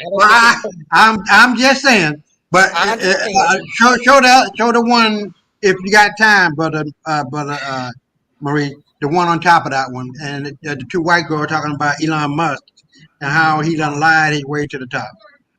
But that's what they do. But I understand what you're saying, Maurice, about the separation of the two. Just like we have black folk here in America. But guess what? Even in Palestine, we don't understand. They've never really stood up for black Americans, and not just Palestine. I'm talking about black folk across the world.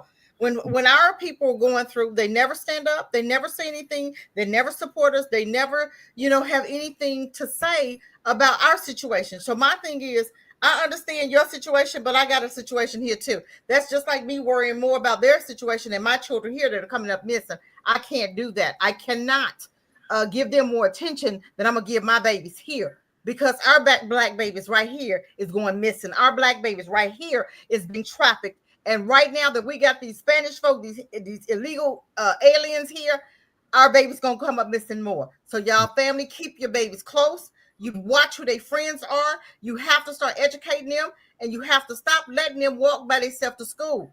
You got to work something out to where you're keeping more of a handle on your children, because right now, more and more and more of our babies, because of our melanin, is come up and it's gonna come up missing. So I do understand what you're saying, but I can't give more oxygen and energy to the Palestinian black folk than I have my babies here on Earth that's really going through some hell right now. And plus my black boys and black men. I mean, I just can't. I understand, but I cannot give them all. I don't feel nothing when I see Palestine being blown up. I can't. That's not a concern of mine right now. What my concern is that our Israelite babies are coming up missing, and they are being hoodwinked, and the CPS and all them different facilities is in on it. So yeah, I know what you're saying, but I still stand where I stand. I just cannot give them no energy. Right, right. And so we want to go to the next video. No, I ain't black. Okay, I knew he wasn't black the way he was talking, you know. But I understand you welcome to stay. But I think you need to be doing more learning and listening than opinion wise. Because until I can't come on a white show and give my white opinion, because I'm not white. I just think right now you need to be listening and learning. Okay, But I do understand. Go ahead. And I do want to say this because Emil has, as he said, he's been following this channel for years, and he has. If you watch, his channel was even shut down. Really? Yeah, his channel was shut down because he was defending black people. Oh, wow. Yeah, Emil, I give Emil all the credit because he stood up against his own family for black people. Emil is not a person that does not love black people. He does. He has been for our cause 1,000%. I mean, and to be able to stand up to your own family when it comes to black issues, he pays the price to support black issues. So I've always welcomed him on the channel. He's been on the panel before. And he's always welcome because he pays that price. He has demonstrated his love for black people, regardless of the consequences, even in the military as he's in right now. And he still doesn't fold when it comes to black people. He sticks his neck out for black people, and they cut his ass up and down, because the title even falls into him, because he's been out there on the square trying to tell black people who these crackers really are, and they wind up telling on him to get him in trouble. And so the man has definitely and is definitely paying the price for that. He is, and it's just, no matter whether he's in Africa, no matter where he is, this brother works so hard. He gets Africans together, get them in the group, and put me in the group with them and say, okay, go ahead and teach, and to be able to do what Emil does and doesn't really get the respect that he earns for what he does on our behalf is just, it's amazing. And he does a really good work for our people. He loves our people. And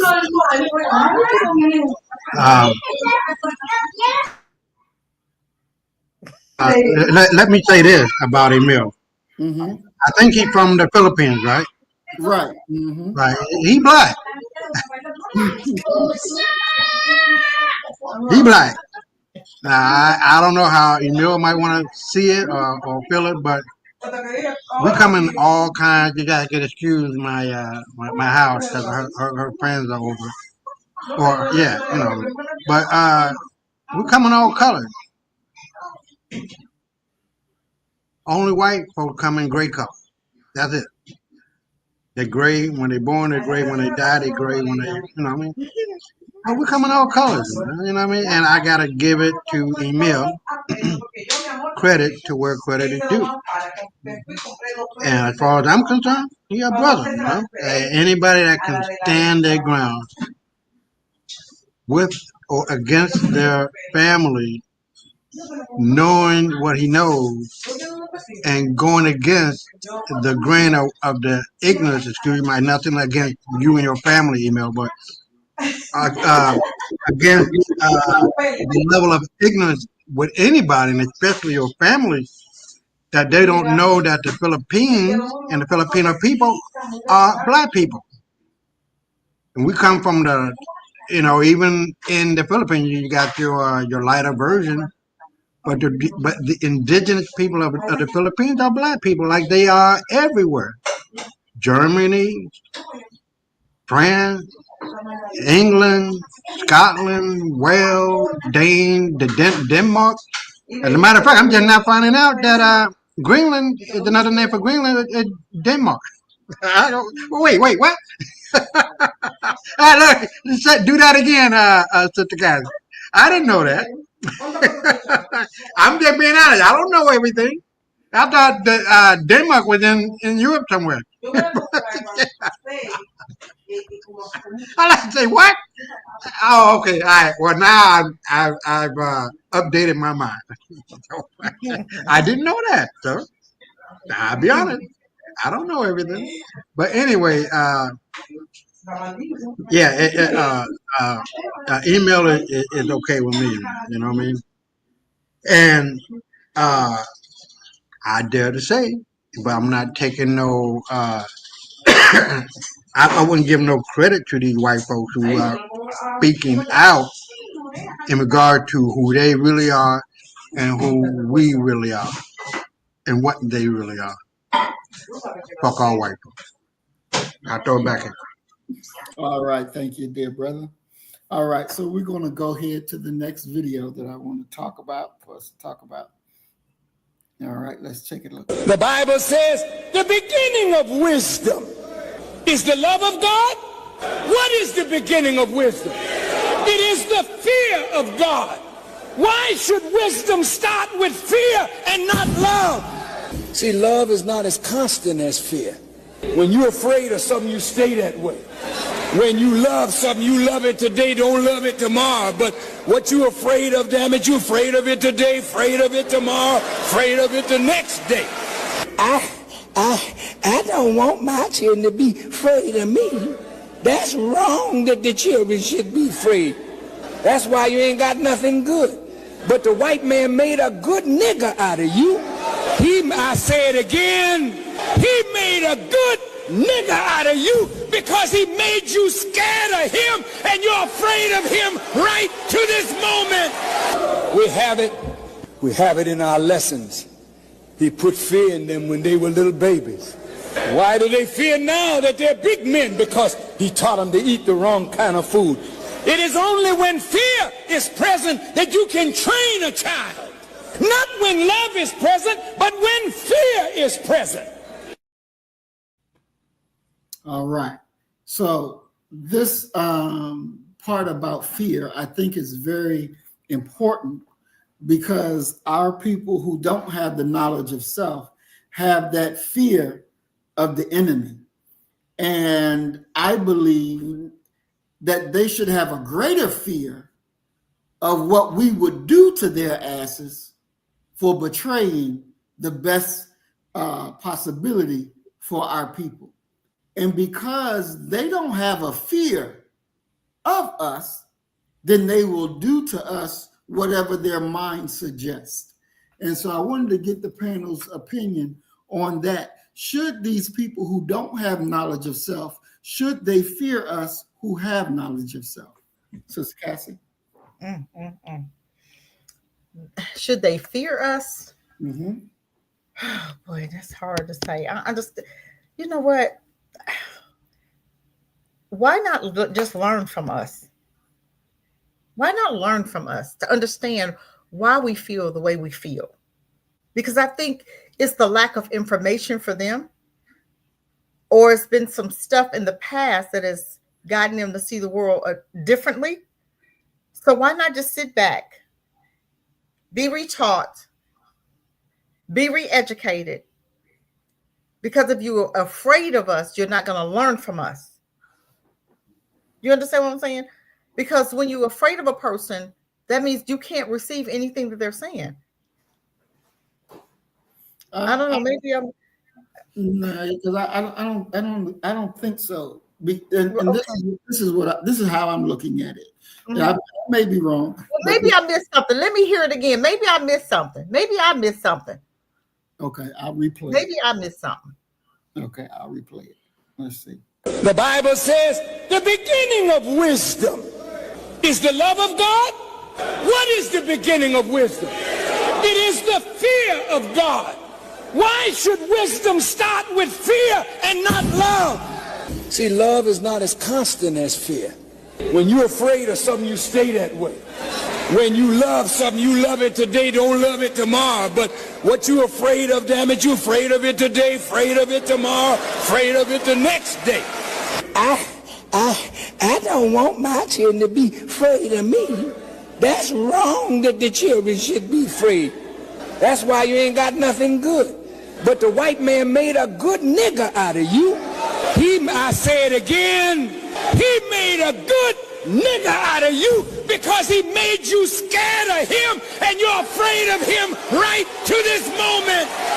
We have it in our lessons. He put fear in them when they were little babies. Why do they fear now that they're big men? Because he taught them to eat the wrong kind of food. It is only when fear is present that you can train a child. Not when love is present, but when fear is present. I'm still. Hold on, Sister Kathy. Let me step on in here. I just had a minute just to think about it. Hold on.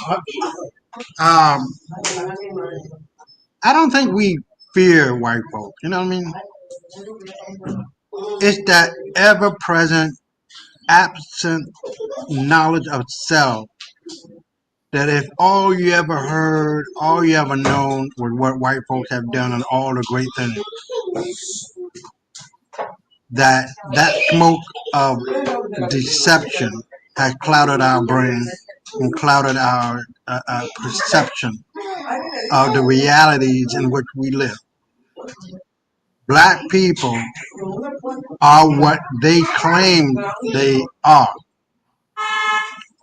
And once you have been bamboozled, tricked, laughed at, scoffed, and all other kinds of detrimental mental breaks that don't allow you to connect back to your ancestors and knowing who we are and why we are and where we are in this present moment. And you have no recollection of the past to understand the present to predict the future. You're going to believe whatever you want to believe and act in a way that is psychologically bent. Because when you are really and truly connected like we are, all that bullshit and fantasy and delusion that white folk love to spit on us and talk about us and do this and do that and we're the worst criminals and we're the worst pedophiles and we're the worst fathers. That plays on your heart, man. And we see this all the time. Prosecutors, judges, school teachers. It is a constant. What do you call it? An IV bag that you put on your put in your arm to keep you going. It is a constant drip of lies and deceit, deception. And if you are not aware of what is, was, and perhaps shall be, because you are disconnected from the past to understand the present to predict the future, then you are going to be a victim. You're going to see yourself as nothing. And that is what is fearful all about. We have to be more fearful of our ancestors beating our ass than these crackers who are lying beating our ass. Because if you look at history, We have never lost a war with these motherfuckers. They learn how to fight from us. They learn how to think from us. We taught them how to speak when all they were doing is ooga booga, ooga booga. Literally. They just started learning how to speak 1,000 years ago. They had no writings. All of what they have, they got from us. This is what the Hellenistic period of Greece and Rome was talking about. These so-called, they're not, they weren't white, these pale skins of Greece and Rome was saying, matter of factly, that everything, not some things, everything that the Hellenistic period of Greece and Rome, they got from Egypt, from niggas. And I concur with what Elijah, damn it, you know what I'm talking about. Farrakhan is saying, but that's only to a certain point. Because once you erase the lies and the deceit and the projection of what white folks try to do on a daily basis, dripping those lies into our veins, into our hearts, into our soul, into our minds, and you erase that and you come to the forefront of our ancestors standing upon the shoulders of greatness, you're going to see the fallacy of these people. And this, and I'm not concurring with. I guess that's the word. I'm not in agreement with Farrakhan. I'm talking about that the fear of the white man. It's the fear of it's the level of ignorance. Because we are destroyed for lack of knowledge. But once we understand from which we come, and what do you call that part of the like you put the plug, not the plug, the what you damn it, the part you put you take the computer and put it into the wall, the socket, no, the plug, whatever the fuck it is, you know what I'm talking about. Yeah, I'm gone for the day. But if you just take that and learn the truth about who we are, all this other bullshit, extraneous bullshit that white folks are blowing smoke up our ass, and they know they are, and they know who we are, and they know who they are, but we don't. He said all this bullshit don't matter because it's all a game. And once we stop believing in what these motherfucking crackers are talking about, because they ain't talking about a goddamn thing. They only want to continue to push the negative narrative of niggas ain't shit. Niggas ain't never done nothing. Y'all a slave to white folks. It was white folks that stopped slavery. It was whatever. You feel me? But as soon as you let go of that bullshit and grab on to the hands of our ancestors who are calling out on a daily basis, wake the fuck up. My son, my daughter, my pride and the pride of my heart. Judah, wake up. And all this goes away. Now I read and we read Joel 3, the blessing. And that blessing starts with you, with me, with us. Out of one come many, out of many come one. And we will begin to have that mindset of unity, not only in terms of political power, economic power, but historical significance and understanding of where we have been, where we are, and where we're going. It's over. And this is the reason why white folks don't want to have no DEI. They're always talking about, well, you know, you see somebody black doing something, it's because of DEI. You want to teach black history, or that's wrong because you doing reverse racism, and the reason being is because they don't want to know that they grow tails, motherfucker. They don't want the world to know that black folks civilized these animals And I'm not gonna. I don't even know. But I mean, I don't even know what is left in the animal. You feel me? So with all of that, you gotta understand that these people, I know who the fuck they are, and fuck all white. I throw it back. All right. Thank you, Brother Isaiah. Sister Cassie?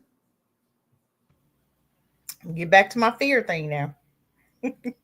For me, I think if you're fearful of something, it's going to stop you in your tracks. It's going to stop you from growing. It's going to stop you from expanding. It's going to stop you from wanting more from that person, more of the ideas, more of the anything that that person has to offer because you're afraid of them.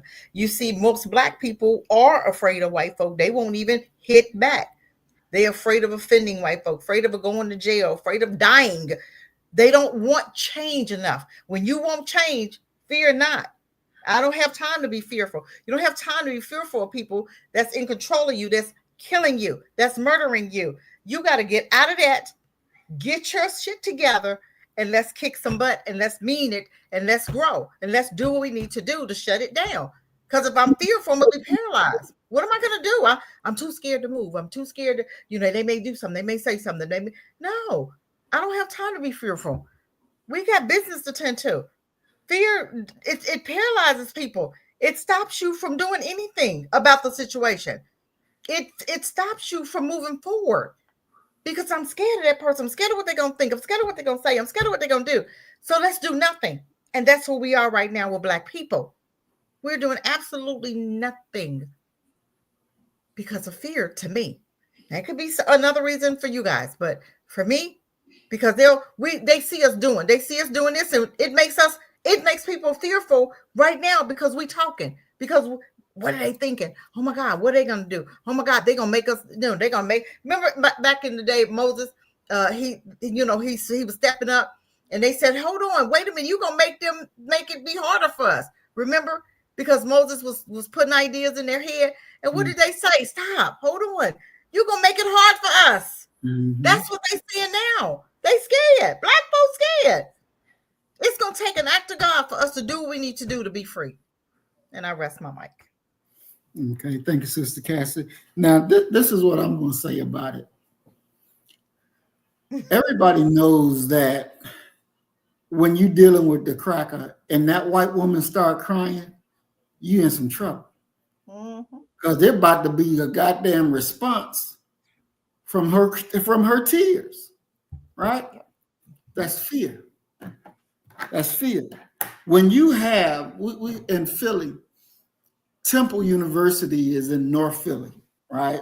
I mean, it's in the heart of North Philly, where Black people walking around got to be worried about, am I about to be robbed from another Black person? You got these white children walking around there free as a bird, ain't worried about shit, knowing that they're in the hood where people don't even have what they have.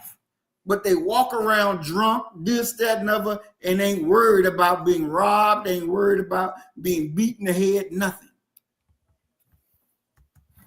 Our people who don't have a knowledge of self, they fear this enemy. They fear this enemy so much so, and the man is right. You fear him to this very day. That's why you still a nigga, because you fear him. You let your enemy walk around and you won't do shit. You can have one police officer out there done bust the head of somebody Black, and the rest of the Black people around, oh, you did this, but they ain't gonna touch that cracker. That's right. Because they fear him. And see, my thing is that our people should have that same fear of us. That I don't want to go out here and do something against Black people because they're gonna do something back against me. That will produce detente. That will produce a stalemate, because then now they gotta wonder what the fuck they gonna do to me if I do this to them. And see, this is a problem that I'm noticing that we've had throughout our time. Our people, because of fear of the enemy, will run and tell it even about what you think you saying. If it's wrong, they're going to run and tell it. Hey, what? You know this man over here thinking about this?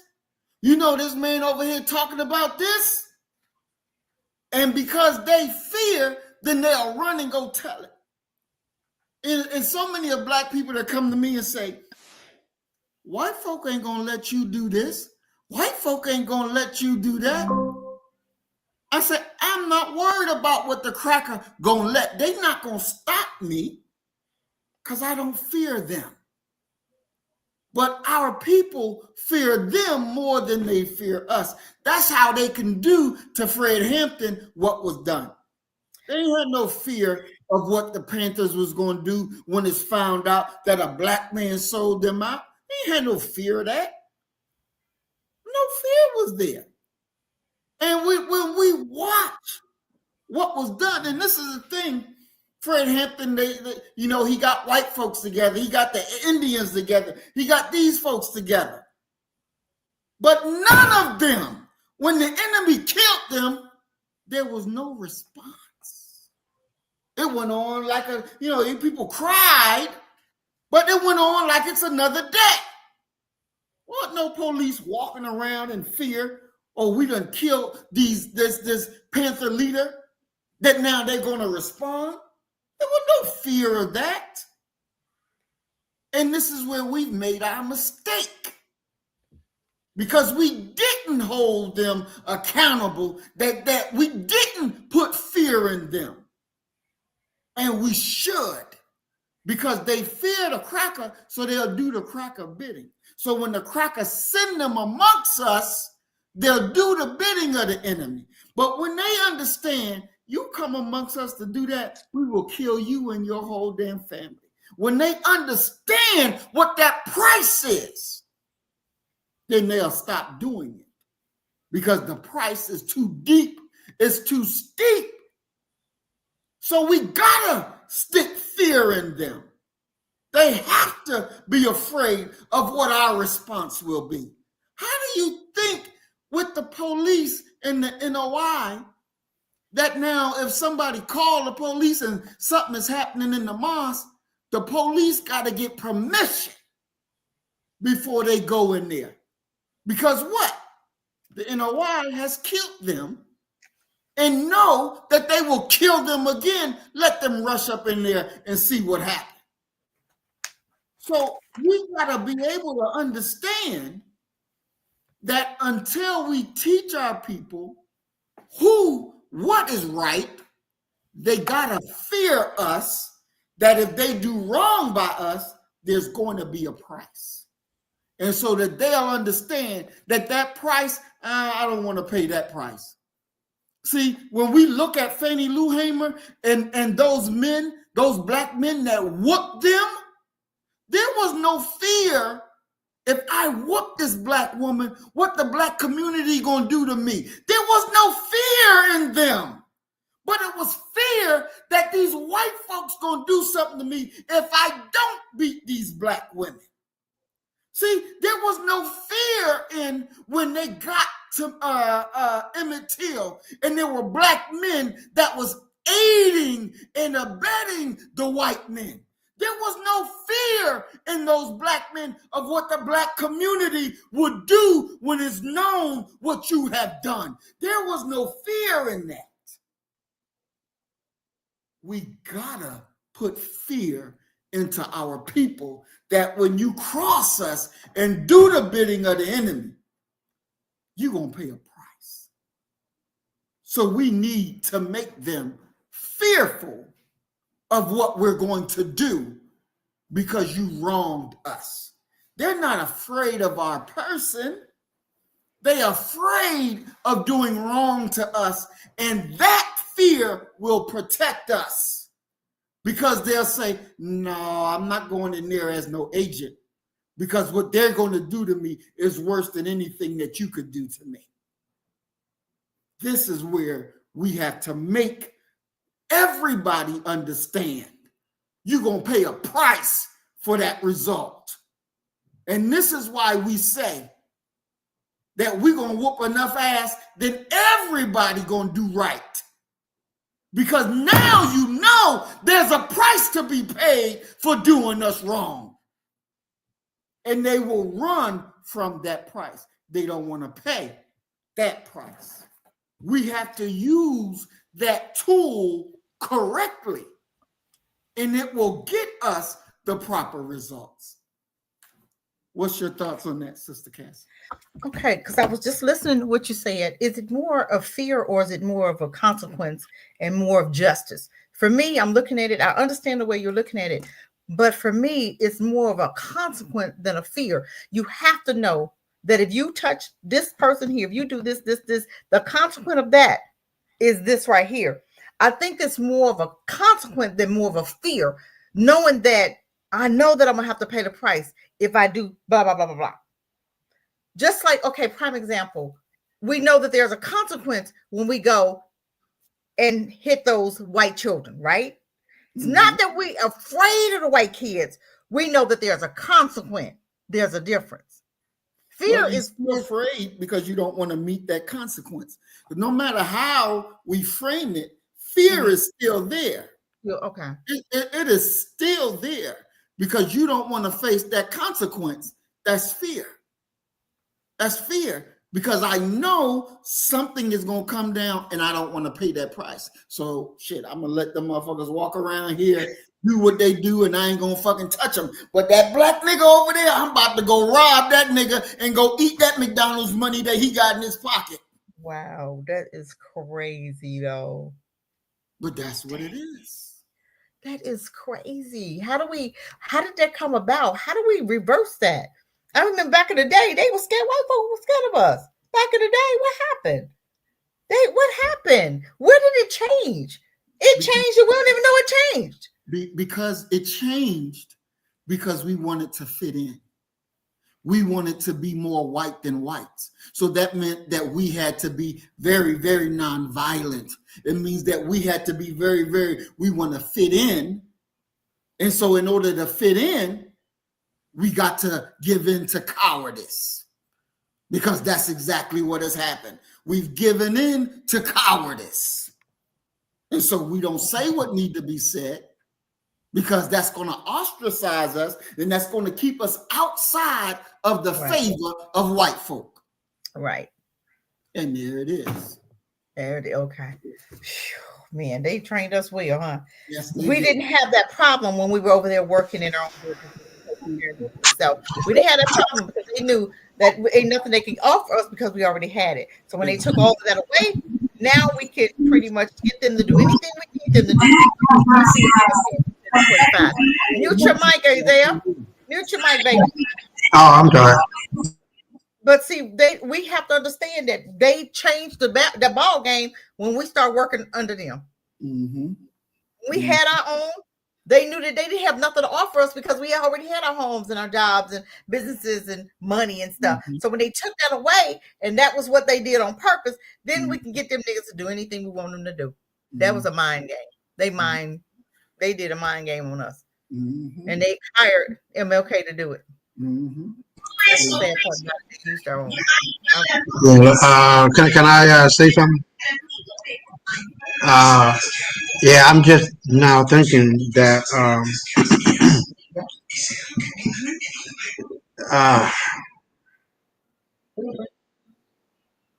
white folks know what tree to climb.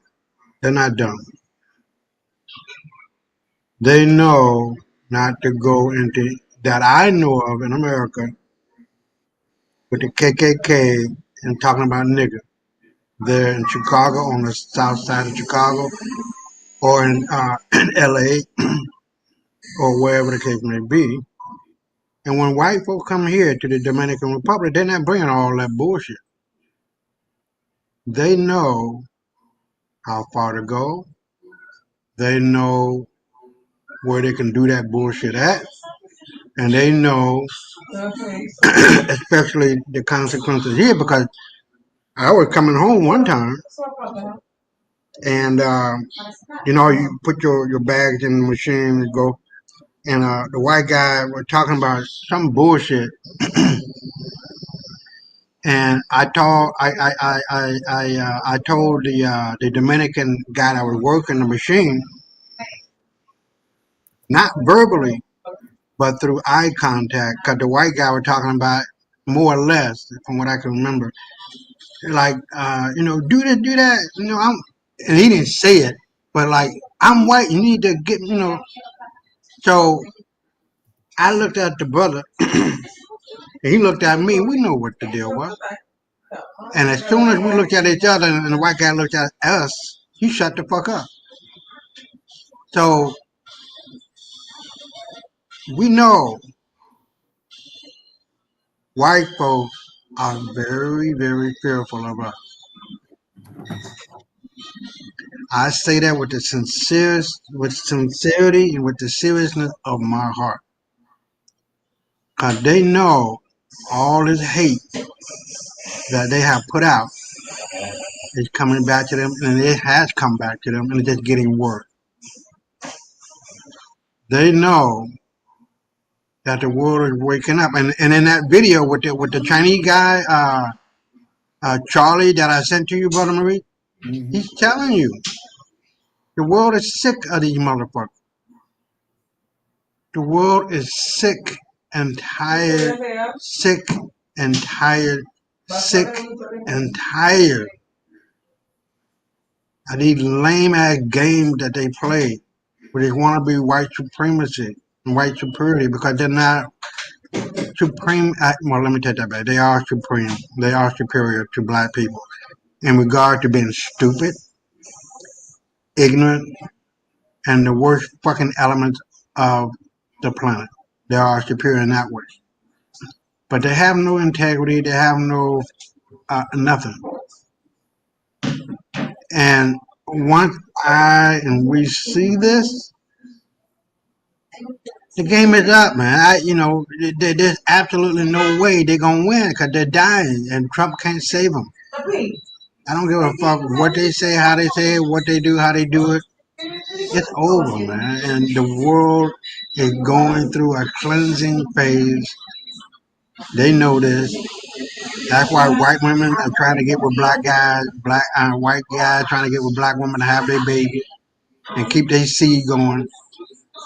And the whole thing is, the gig is up. I've never been afraid of white folks.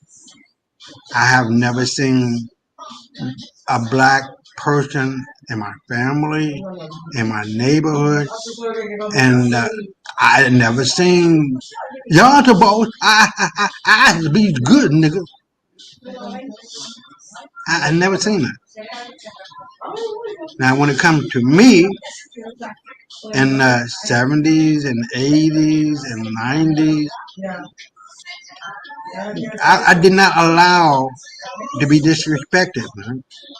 I just, it did not even, you a white motherfucker calling me a nigga? I shut that shit down, man. I did not waste no time. Why? You shouldn't be. You shouldn't be saying that. The last thing, I had a white roommate in college, and we had the desk. I was on the right side, he was on the left side. We sat down. I was doing my work, and we just chilling, And he said something like, "Boy."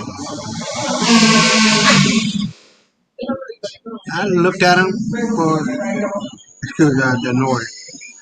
I looked at him for a few seconds, 2 seconds. I looked away to the right, and then I unceremoniously looked back at him, and I said, "Girl." He shut the fuck up.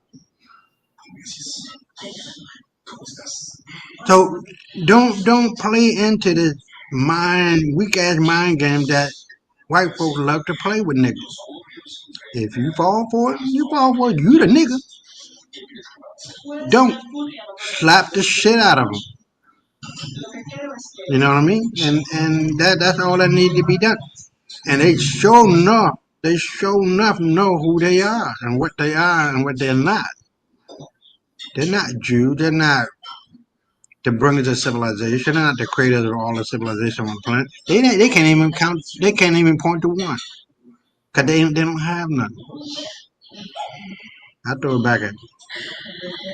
All Oh, right. all white folks. All right. Thank you, Brother Isaiah. I want us to go to one last video before we go to closing out. And I want to welcome Golden Gold to the program. Peace and blessings. Golden Gold, we are glad that you are here. All right, so let's get this last video. No, I got two more videos, but they're real short. Let's see, where is it? Here we go. 11-year-old Trinity Washington prepares for a second surgery this week. My eye is doing so much pain. My eye and my nose. Sunday night, the girl had emergency surgery on her eye. She and her mother say the injuries happened after neighbors hosting a Mexican Independence Day celebration used a racial slur against the African-American family. That word shouldn't be used towards us. It shouldn't. It shouldn't be used towards anybody. Nobody should use that word because that's a bad word. A few minutes later, two women allegedly attack the girl when she didn't move her 3-month-old Yorkie out of their way.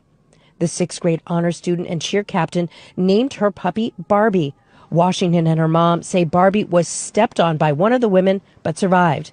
Then they say the aggressors targeted Washington. I looked up. A bottle came towards my face, being thrown to my face. I dropped down because I felt something hard. She punched me in my nose. When she punched me in my nose, I almost blacked out because I fell again. Now that sister right there,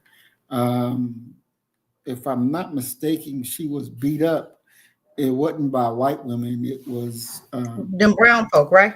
Yes, the brown. Black and brown. Exactly. Okay. Exactly. But that shouldn't have happened. Exactly. Why that happened?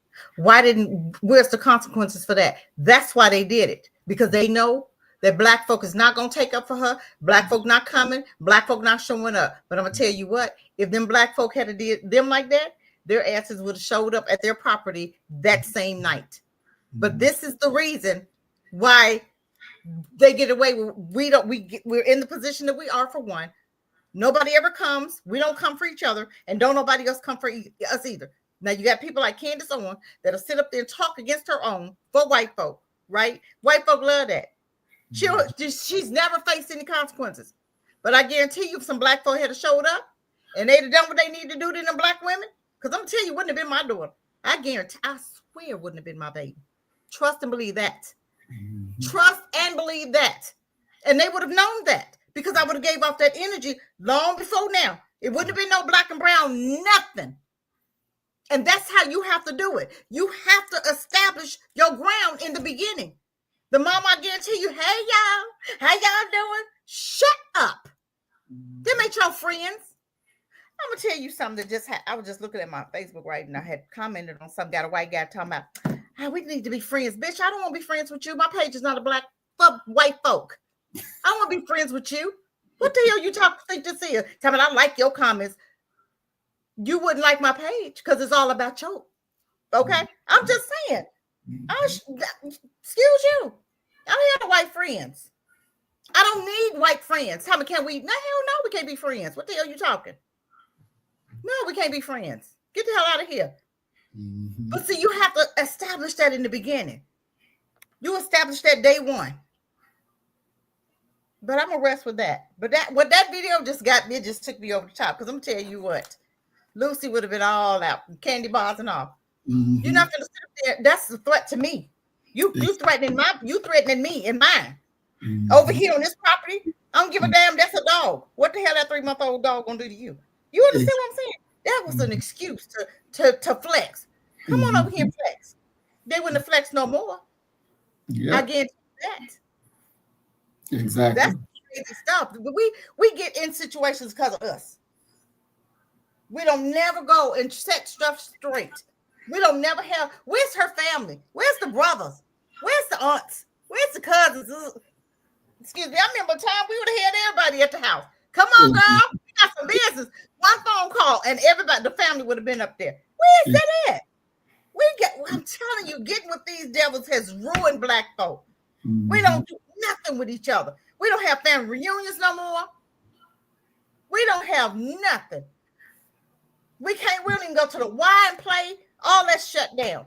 Why is that? And we sitting here allowing it. They did it on purpose for our children to get in trouble, and we don't even face them. We don't even come to them and say, you better open up this Y and see. Why is this deal to sitting here if our children can't come? Why is it here? Then you need to tear it down. But our baby's gonna come, we're gonna play on the grass. Seriously. Ain't no way in the world. Too much stuff. We just allow anything. We just invite anybody to the barbecue. Black and brown. Ain't no black and brown coalition. It's not. No. I rest with that. And and this goes again, because these other groups, they don't fear us as a people. No, they don't. Why would you? Us. Black folk ain't gonna do nothing. They know that.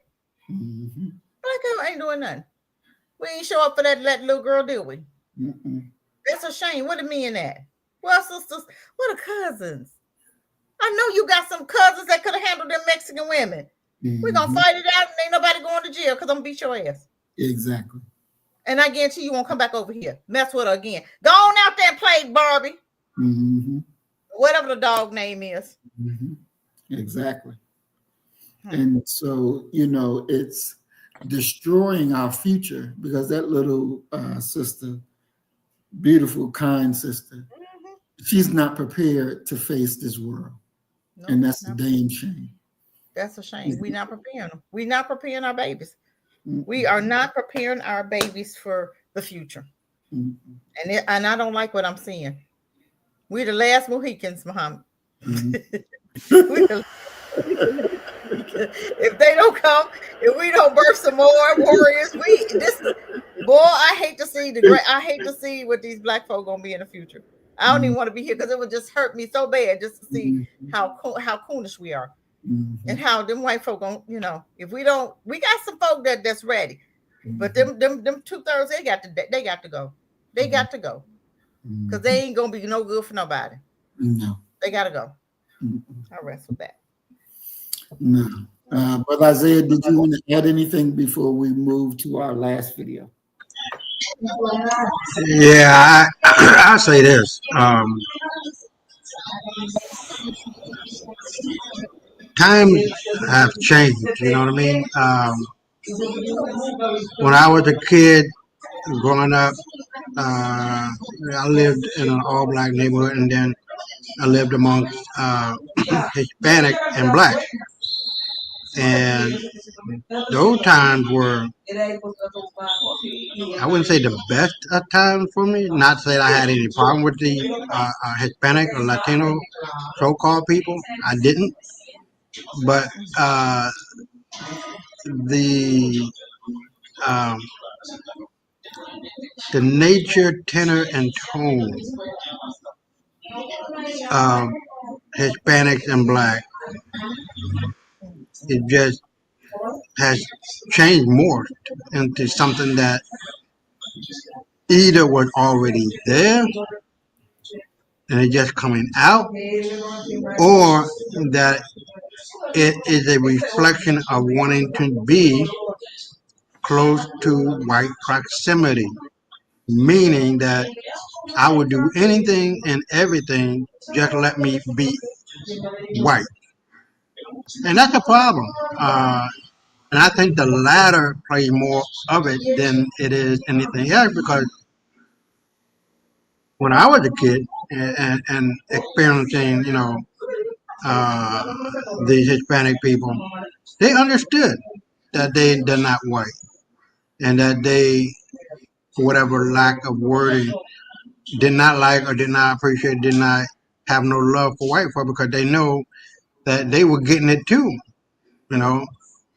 So it like I was saying, times have changed, and maybe it is a reflection of wanting to be closer to that white flame that you can never really get close to because they can never be white, so to speak.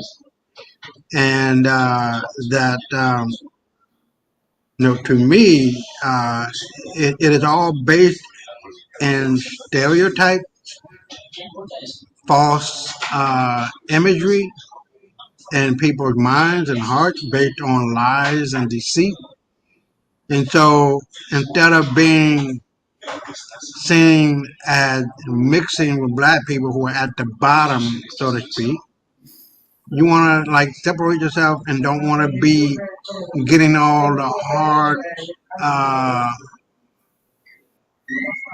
felt actions and physical contact, based on what I'm seeing, being black. They prefer to separate themselves from their own blackness, to be honest with you, and to affiliate with whiteness that's never going to come. And we are seeing that right now with a lot of these so-called border crossing right back over that motherfucker and going back home. And it's going to get worse because white folks are going to give them that wake-up call. And they're getting it. Starting tomorrow, it's just going to get worse. And white folk, Latino folk, going to get their shit checked. You're going to show your card, nigga. You're going to show your passport, nigga. And you're going to show your whatever else we're asking for, you motherfucker. And white folk going to really give it to them, man. Because this is the wake-up call of the wake-up call. And black Americans, we ain't got that problem. We ain't going nowhere. And you can see how black folks are now turning these motherfuckers in. Get that motherfucker. Yeah, over there in 9131 South Aberdeen, or whatever the fuck address. These motherfuckers, get them out of here and collect that money. Am I lying, Sister Cousin?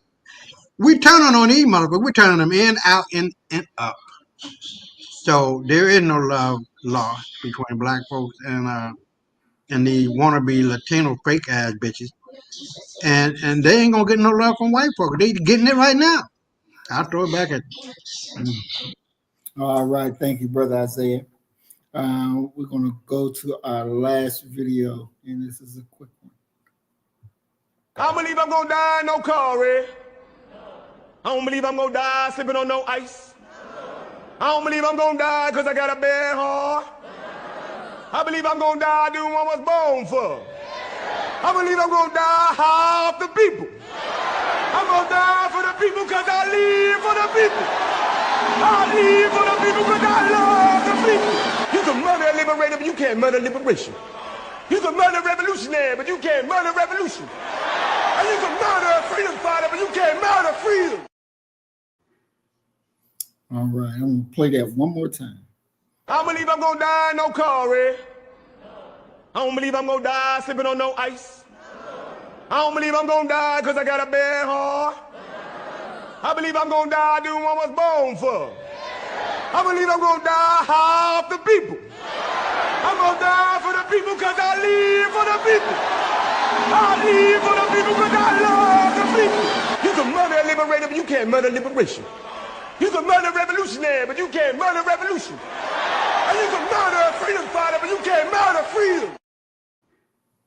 And again, that was our brother Fred Hampton. Just Cassie, your thoughts?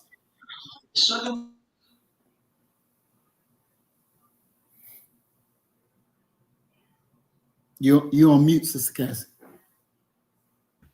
He died because he didn't vet his own. For one, he died because he trusted. When that young woman told him in the movie, now I don't know if she did it in real life or anybody felt it, but in the movie, she told him there was something about that dude. That's two. He didn't listen. He loved everybody. Even the coons. COINTELPRO. You got to recognize it. You're not doing nothing different than anybody else. You did it the same way everybody else did it. Even now, you got to vet your own. I don't want to be around LGBT. I don't want to be around coons. And even the black folk that I say this friends, I'm gonna be watching them. I'm watching everybody. I'm watching everybody, especially the ones that's in your face all the time. Everything that happened, that dude was there. He was there, but then he would disappear. Who keep disappearing? Who around you that keep disappearing when action starts? And then you see them at the last. I was there. Well, and then you say, I didn't see you. What was you? They weren't there.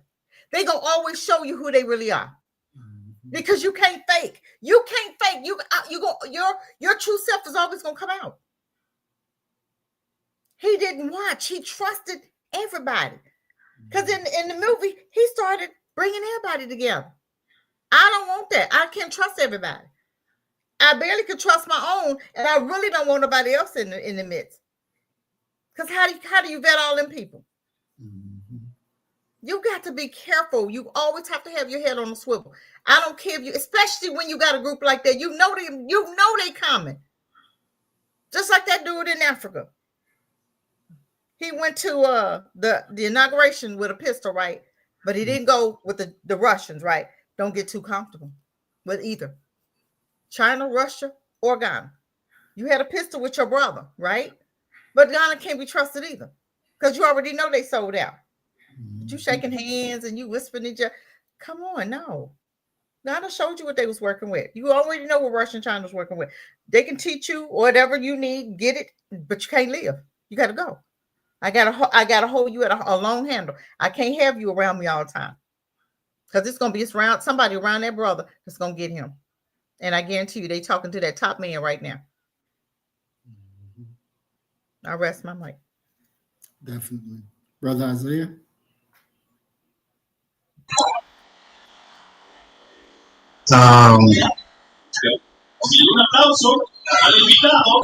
Well said, but like Sister Cassie was saying, you got to be aware of who is really in your corner. You got to be. We talked about this on the show. You got to be a true Machiavellian. You got to understand the rules of the game. Cause you just out here doing what you're doing without thinking and becoming a true Machiavellian.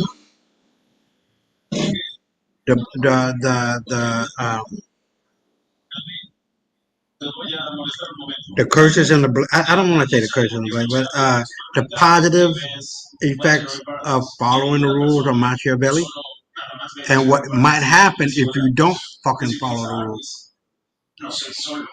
Everything in that book by Robert Greene, the 48 Laws of Power, the 33 Strategies of War, and women and understanding women and understanding men. 3 excellent books. I don't remember the last one, the name of it, but Robert Greene with the E at the end.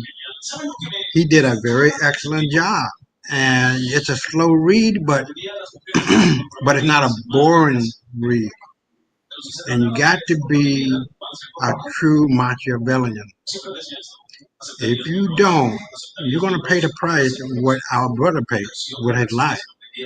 And sometimes your so-called friend is your worst goddamn enemy. And they will take shit off the goddamn table, them butter biscuits, for themselves and fuck over you. They'll stab you in your goddamn back, all because they're getting something. They get a little bit of something, and they happy, and they don't give a damn about you, your family, your wife, your kids, nothing. So we got to be very aware of what those rules that we must follow, the 48 laws, the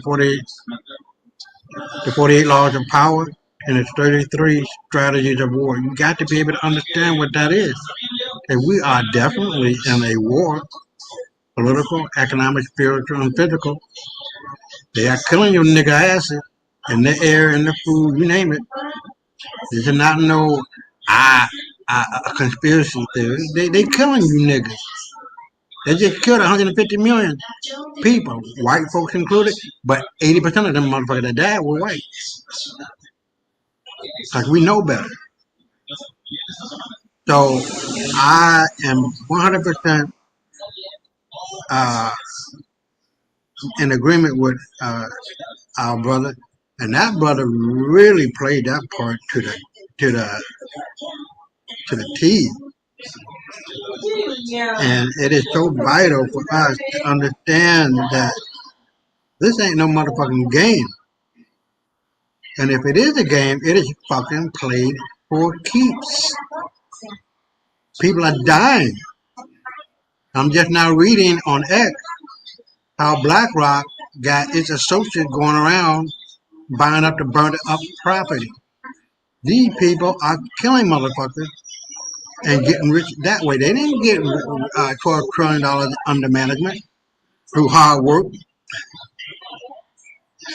Well, man, white folks are dirty, man. If you don't know that, you don't see that shit by now, God help you. They don't give a fuck about what they got to do to get what they want. They will kill and rape the shit of their own motherfucking mom. I'm going to say that shit one more time. White folks will kill and rape their own fucking mother if they think they can get a nickel over a quarter. They have no soul, man. These are the fucking demons amongst them. And every motherfucking nigga that go along with this shit is trying to fight for whatever they can get off that table. Kundis, Owen, whatever motherfucking butter biscuit they think they gonna get, they gonna get it and get on. And while you standing there trying to fight for the people, live for the people, die for the people, you better believe you gonna die. So you gotta make sure that your T's are crossed, your I's are dotted, and that the true people that are in your corner are in your corner. You ain't got to double check, triple check, but I would still double and triple check them motherfuckers. You don't trust no motherfucker at all. I wouldn't trust my own mother. That's my mama. Cause my mother told me, don't trust no motherfucker, including me. Do you understand what I'm telling you? Sometimes you cannot trust your. How do you go? The right hand or the left hand. You know what I'm trying to say. Never let your left hand know what your right hand is doing. See, these are old. They might have been said differently a long time ago, but these are old black expressions. And we have to be aware of what the fuck is going on. Don't let your left hand know what your right hand doing. Don't let your right hand know what your left hand is doing. It is just that goddamn simple. And lastly, fuck all white. I'll throw it back at you. All right. Thank you, Brother Isaiah. We all have to know that we are definitely living in perilous times, and we're living in these perilous times. We're in the conditions because people that came before us didn't do what they should have done. And so now we're on the board and we have to do what needs to be done. And our people need to know, and everybody needs to know, because I see it from the way I see it, is that the world looks at us and laughs, and they do things to us without even a second thought. Oh, fuck them niggas over there. I don't care. You know, that's how they see us. And we have to change the way that is. And that means that we're going to have to whoop some people's ass. It's just plain and simple. It's what was done to that little sister, that sixth grade girl. She should have never suffered that. Never suffered that. But because the people worldwide see us as nothing. As nothing. See, because when they come to America, and they go in these museums, and I visit a museum, and you can see the Asians in there with their cameras taking pictures of the picture shit that they see on the wall.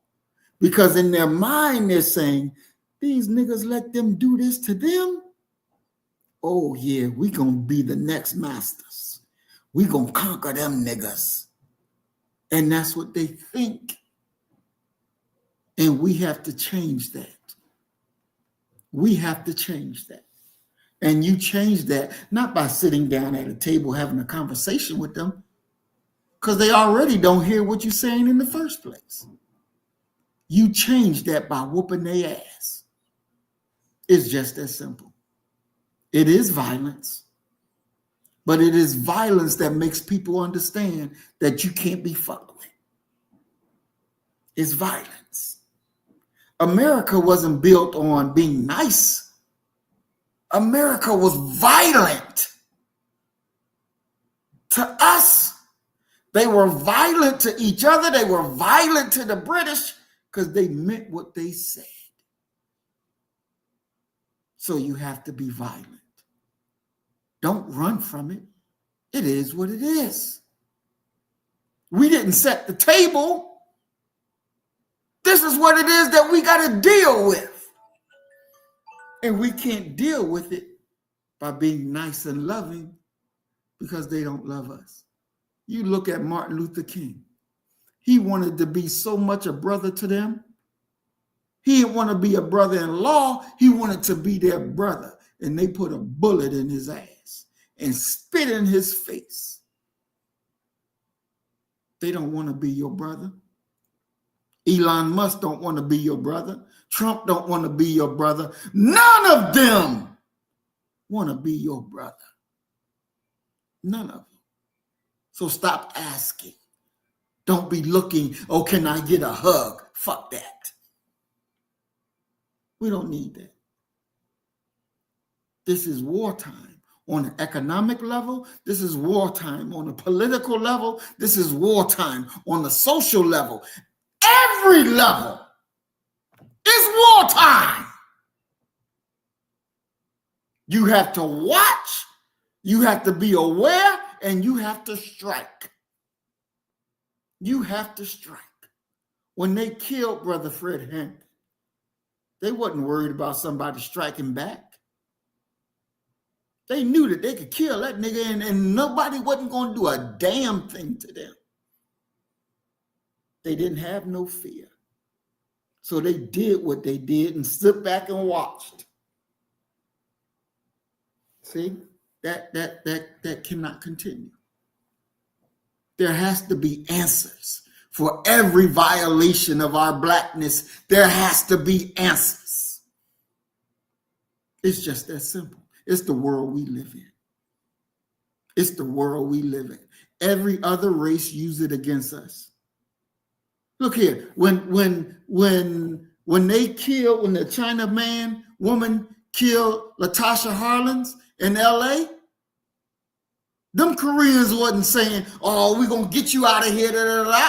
They loaded up their guns and said, come on, nigga, we're gonna put a bullet in your ass. We got to be able to speak the language of warfare and speak it perfectly. And speak it perfectly.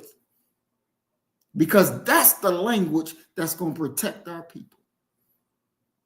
That's the language that's going to protect our people. So you better gird up your loins. You better get your mind made up. You better get your candy bars and make sure you got your peanuts because you're going to need them. It's just that simple. You're going to need them. And as Brother Donald said, and I'm going to end with what Brother Donald said, they find the weak ones among us to use against us, the rest of us, and normalize a clear standard of compromise and weakness. This, we must put it to an end. And we put it to an end by speaking violent perfectly, by speaking justice perfectly, because that's what it calls for, justice. And justice is not a diplomatic language. You better get it and understand. Sister Cassie, your closing words? I just want to piggyback off of what you just said. Now, you already know we had Trump in office before. This is nothing new, right? Y'all know what y'all need to do. Let's not act crazy. Let's not act like this is brand new. Let's not act like he a new president because he not. Because we dealt with him 4 years before this last administration, right? We know that to get our candy bars. We know to keep our head on the swivel. We know not to be traveling, in just one of us. If you could take somebody with you, go take somebody with you. If you gotta, walk through the woods, don't walk through the woods by yourself. But keep your head on the swivel. You don't stop going to these parades. Just inauguration, ain't nobody going there. I'm not hanging out with a bunch of crackers right now. I'm not going nowhere where they are. I'm not going to be in a big old a parade, a pack of white folk. I'm not doing that because they dangerous, and I know that. So why would I be stupid enough to go and hang out with them? Stop going to these white bars by yourself because our brother got beat down hanging out at a white bar. We already know they racist. You already know they don't like you. So you get stuck out there, you just gonna have to fend for yourself because you ain't had no business out there because ain't nobody coming. The last time somebody came was when NFAC drove up there to the Ahmaud Arbery, the dude's house. Remember? That was the last time black folk got together. And so we didn't protect him. So now, we're out there on our own, scared to do anything, scared to death now. But we already know what we're dealing with. So just be ready. Come from among, be separate, and learn not. That's his word. That's what he told us. And I'm going to stick to that. And I rest with that. All right. Thank you, Sister Cassie. Brother Isaiah, your closing comments?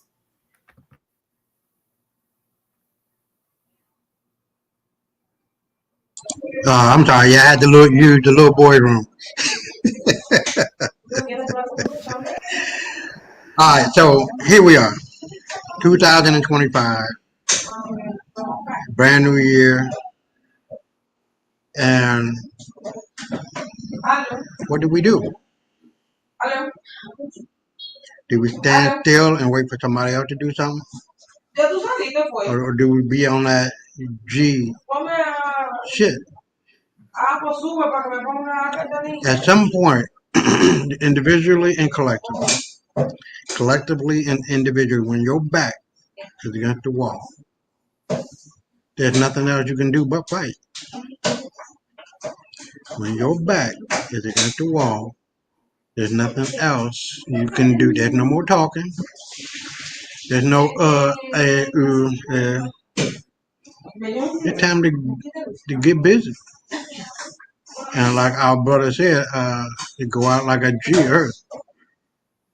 And white folks don't know it. They don't know nothing about that. They don't know nothing about the street. They don't know about fighting. They don't know about their back being against the wall. And they found that shit out in Vietnam. When the Vietnamese had their backs to the wall, there was no other option but to kill these motherfuckers. My uncle went to Vietnam and came back in one piece, thank God, and told us, when we're asking about that war, that they weren't shooting at the black soldiers. They were shooting and killing the white ones. The killing of the black soldiers came later because they were fighting tooth and nail and killing these Vietnamese people. They just said, well, fuck it, then we'll just kill you too. But while he was over there, they were calling him Poppy.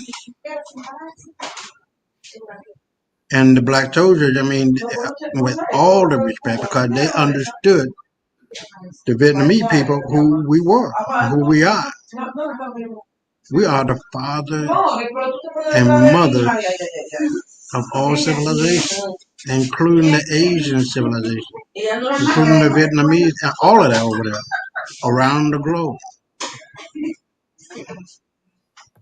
There's no ifs, there's no ands, there's no buts. I'm not worried about white folks standing power and doing all that. That's over.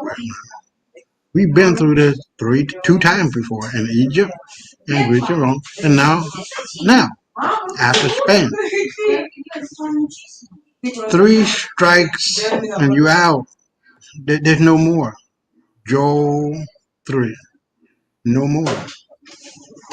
We're sick and tired of being sick and tired.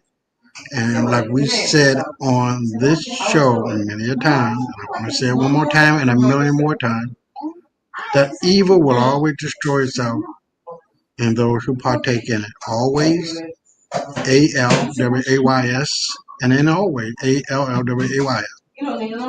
It don't profit anybody to do wrong. Because when wrong is done, it will come back to you. You reap what the fuck you sow. You reap what the fuck you sow. And this is why white folks are scared to death. They have painted themselves into a corner that they cannot get out of. They want to get out of it. They want to say, and I'm just, you know, projecting, I am assuming, that they want to apologize and say this and that. But all that dead in the water. Cause all that, sorry, no, baby, no, it don't work like that. You don't kill my mother, my father, my neighbor, my sons and daughters, and think you just gonna say I'm sorry. It don't work like that. White boy, white girl, it don't work like that. We don't get down like that. We say, don't worry about it. When black folks say don't worry about it, you better start worrying. Because all we're doing, we just laying back in the cut because we know the tables do turn 180. And when it is our turn, Sahel states and others coming together, when no bones in the valley are coming together as they are, it's over with. There's no hemming and hawing and crying and forgetting. We're not going to forget. You know how we are. You know how we are. We say, I bet. You better be careful about that, I bet. Because it ain't nothing but a thing for us.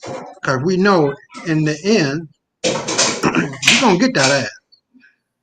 Politically speaking, economically speaking, spiritually speaking, and physically speaking. They're getting it now. It's just getting worse. The revolution will not be televised. They're not going to show, and we exhibited that on the show, right, Brother Marie? That they're actually getting killed by people of color. All throughout Europe, all throughout America. But they're not going to show that on TV, in the magazine. They always have the best interest of them in mind to show that they want to try to keep that image of control live. They wait. Well, yeah, they wasted, but they spent hundreds and hundreds of billions of dollars propping up that fake ass image of white supremacy, white superiority, white perfection. Anything that interrupts, disrupts, and breaks that down ain't gonna be tolerated. But if you take the time, Brother Sister Catherine, Brother Marie, at the guy named Charlie, that I sent, Chinese guy, he's telling you it's over. The world know who these fake ass motherfuckers are. The world knows that they're not shit. The world knows that who the real civilizers of the world are, who the real parents of humanity is. They know. But the idea is that a lot of invested time and money goes into this image of white perfection, and they are far from it. They're the worst killers on the planet. They're the worst pedophiles on the planet. They're the worst rapists on the planet. They're the worst fathers and mothers on the planet. Hands down. And I'm here to tell you that their birthing is over with. It used to be, when I was first talking about it, like 0.09. To maintain your population growth, it's 2.1 or better. with the advent of that juice, that shit done dropped down to about 0.03. They're not making it. And they ain't gonna make it because the world is sick and tired of these motherfuckers and the universe is tired. And it's gonna be one death after another. And I'm not worried about it because I know their time is up. They know their time is up. And it's all about us bringing back and taking back our crown, our name, our title, our land. Because everything on this fucking globe comes and it belongs to us. Ain't but a time, ain't but a minute. And I ain't talking about no 50, 100, 200 years from now. Within 3 to 4 years, top, minimum 2. Because it can go even further and faster if we just make up our mind to do it. We are just 1 second away from changing our mindset to be in the land of our promise. That's it. And we are seeing it going even faster with the Sahel states and what is going on with the tokenization of the world that we're living in and going into. The whole thing might look like benefiting white folks, but in the end, it is their detriment. I'll throw it back at you. All right, Brother Isaiah. And you know, the brother and sister Cassie talked about that went to that cracker bar and they killed him, right? He got beat to death, right? He was hanging on to dear life. They beat him so bad, they darn near killed him if he ain't dead. They really did a job on him. It was one white dude and then the other one, and the whole family was in the bar. The bar owner, the daughter, everybody was there, but nobody called police. We have no friends, and we don't understand that. And we keep going around them thinking they got you. Something gonna happen, they gonna leave them folk alone. Stay from around them. Why you got to be up under them all the time? Be up under yourself. Mm-hmm. I don't know. Did he die? I don't know if he died or if they really beat him pretty much to death. But he went in, he was in critical condition last I know. So I don't know if he died or but they beat him so bad he just probably feel like he want to be dead. But this is crazy. You gotta stop. What are you doing? Exactly. Leave these snow people alone. They're not safe. They're not safe. And you hear black folk, love is love. I'm sick of y'all. I'm sick of y'all. I don't know what to do. How many times you got to see your sister be killed by them or your brothers be killed by them? Exactly. Enough is enough. Boy, oh boy. Boy, stay away from them demons. Please. Y'all, please. Let's start hitting back. Exactly. Let's start defending ourselves. Exactly. Stay out of them areas so you don't have to defend yourself. Stay away from them. Have as less contact with them as possible. I know you got to work around them. Don't be, hey, let's go bowling after work. No, we're not doing that. Let's go. We're not doing that either. Go home. Go have dinner with your family. You know, this I'll never forget this black guy. He was a Marine, and they had a 3-day weekend, and he was with his white buddies, and they went to go, you know, little camp out, getting drunk. They got drunk. He wound up getting his head chopped off, and they wondering like, I don't know what happened. You chopped his fucking head off. That's what happened. They're not your friends. They're not your friends. They got that alcohol in them, and the real them came straight out, and you lost your damn head. This is the reality. No matter how much you wish good, it ain't gonna fucking change. It is what it is. It is the reality that we live in. So as we always say, family, you kill the nigga in you, I'm gonna kill the nigga in me, and our God will reign supreme. We are Black first, today, tomorrow, and forever. Love you, family. Peace and blessings. Assalamu alaikum. Shalom. Peace, family. Peace. And fuck all white folks. So you better get the message and get it straight. You're going to need some bridge work. It's simple as that. Because we're living in judgment. We're living in implementation.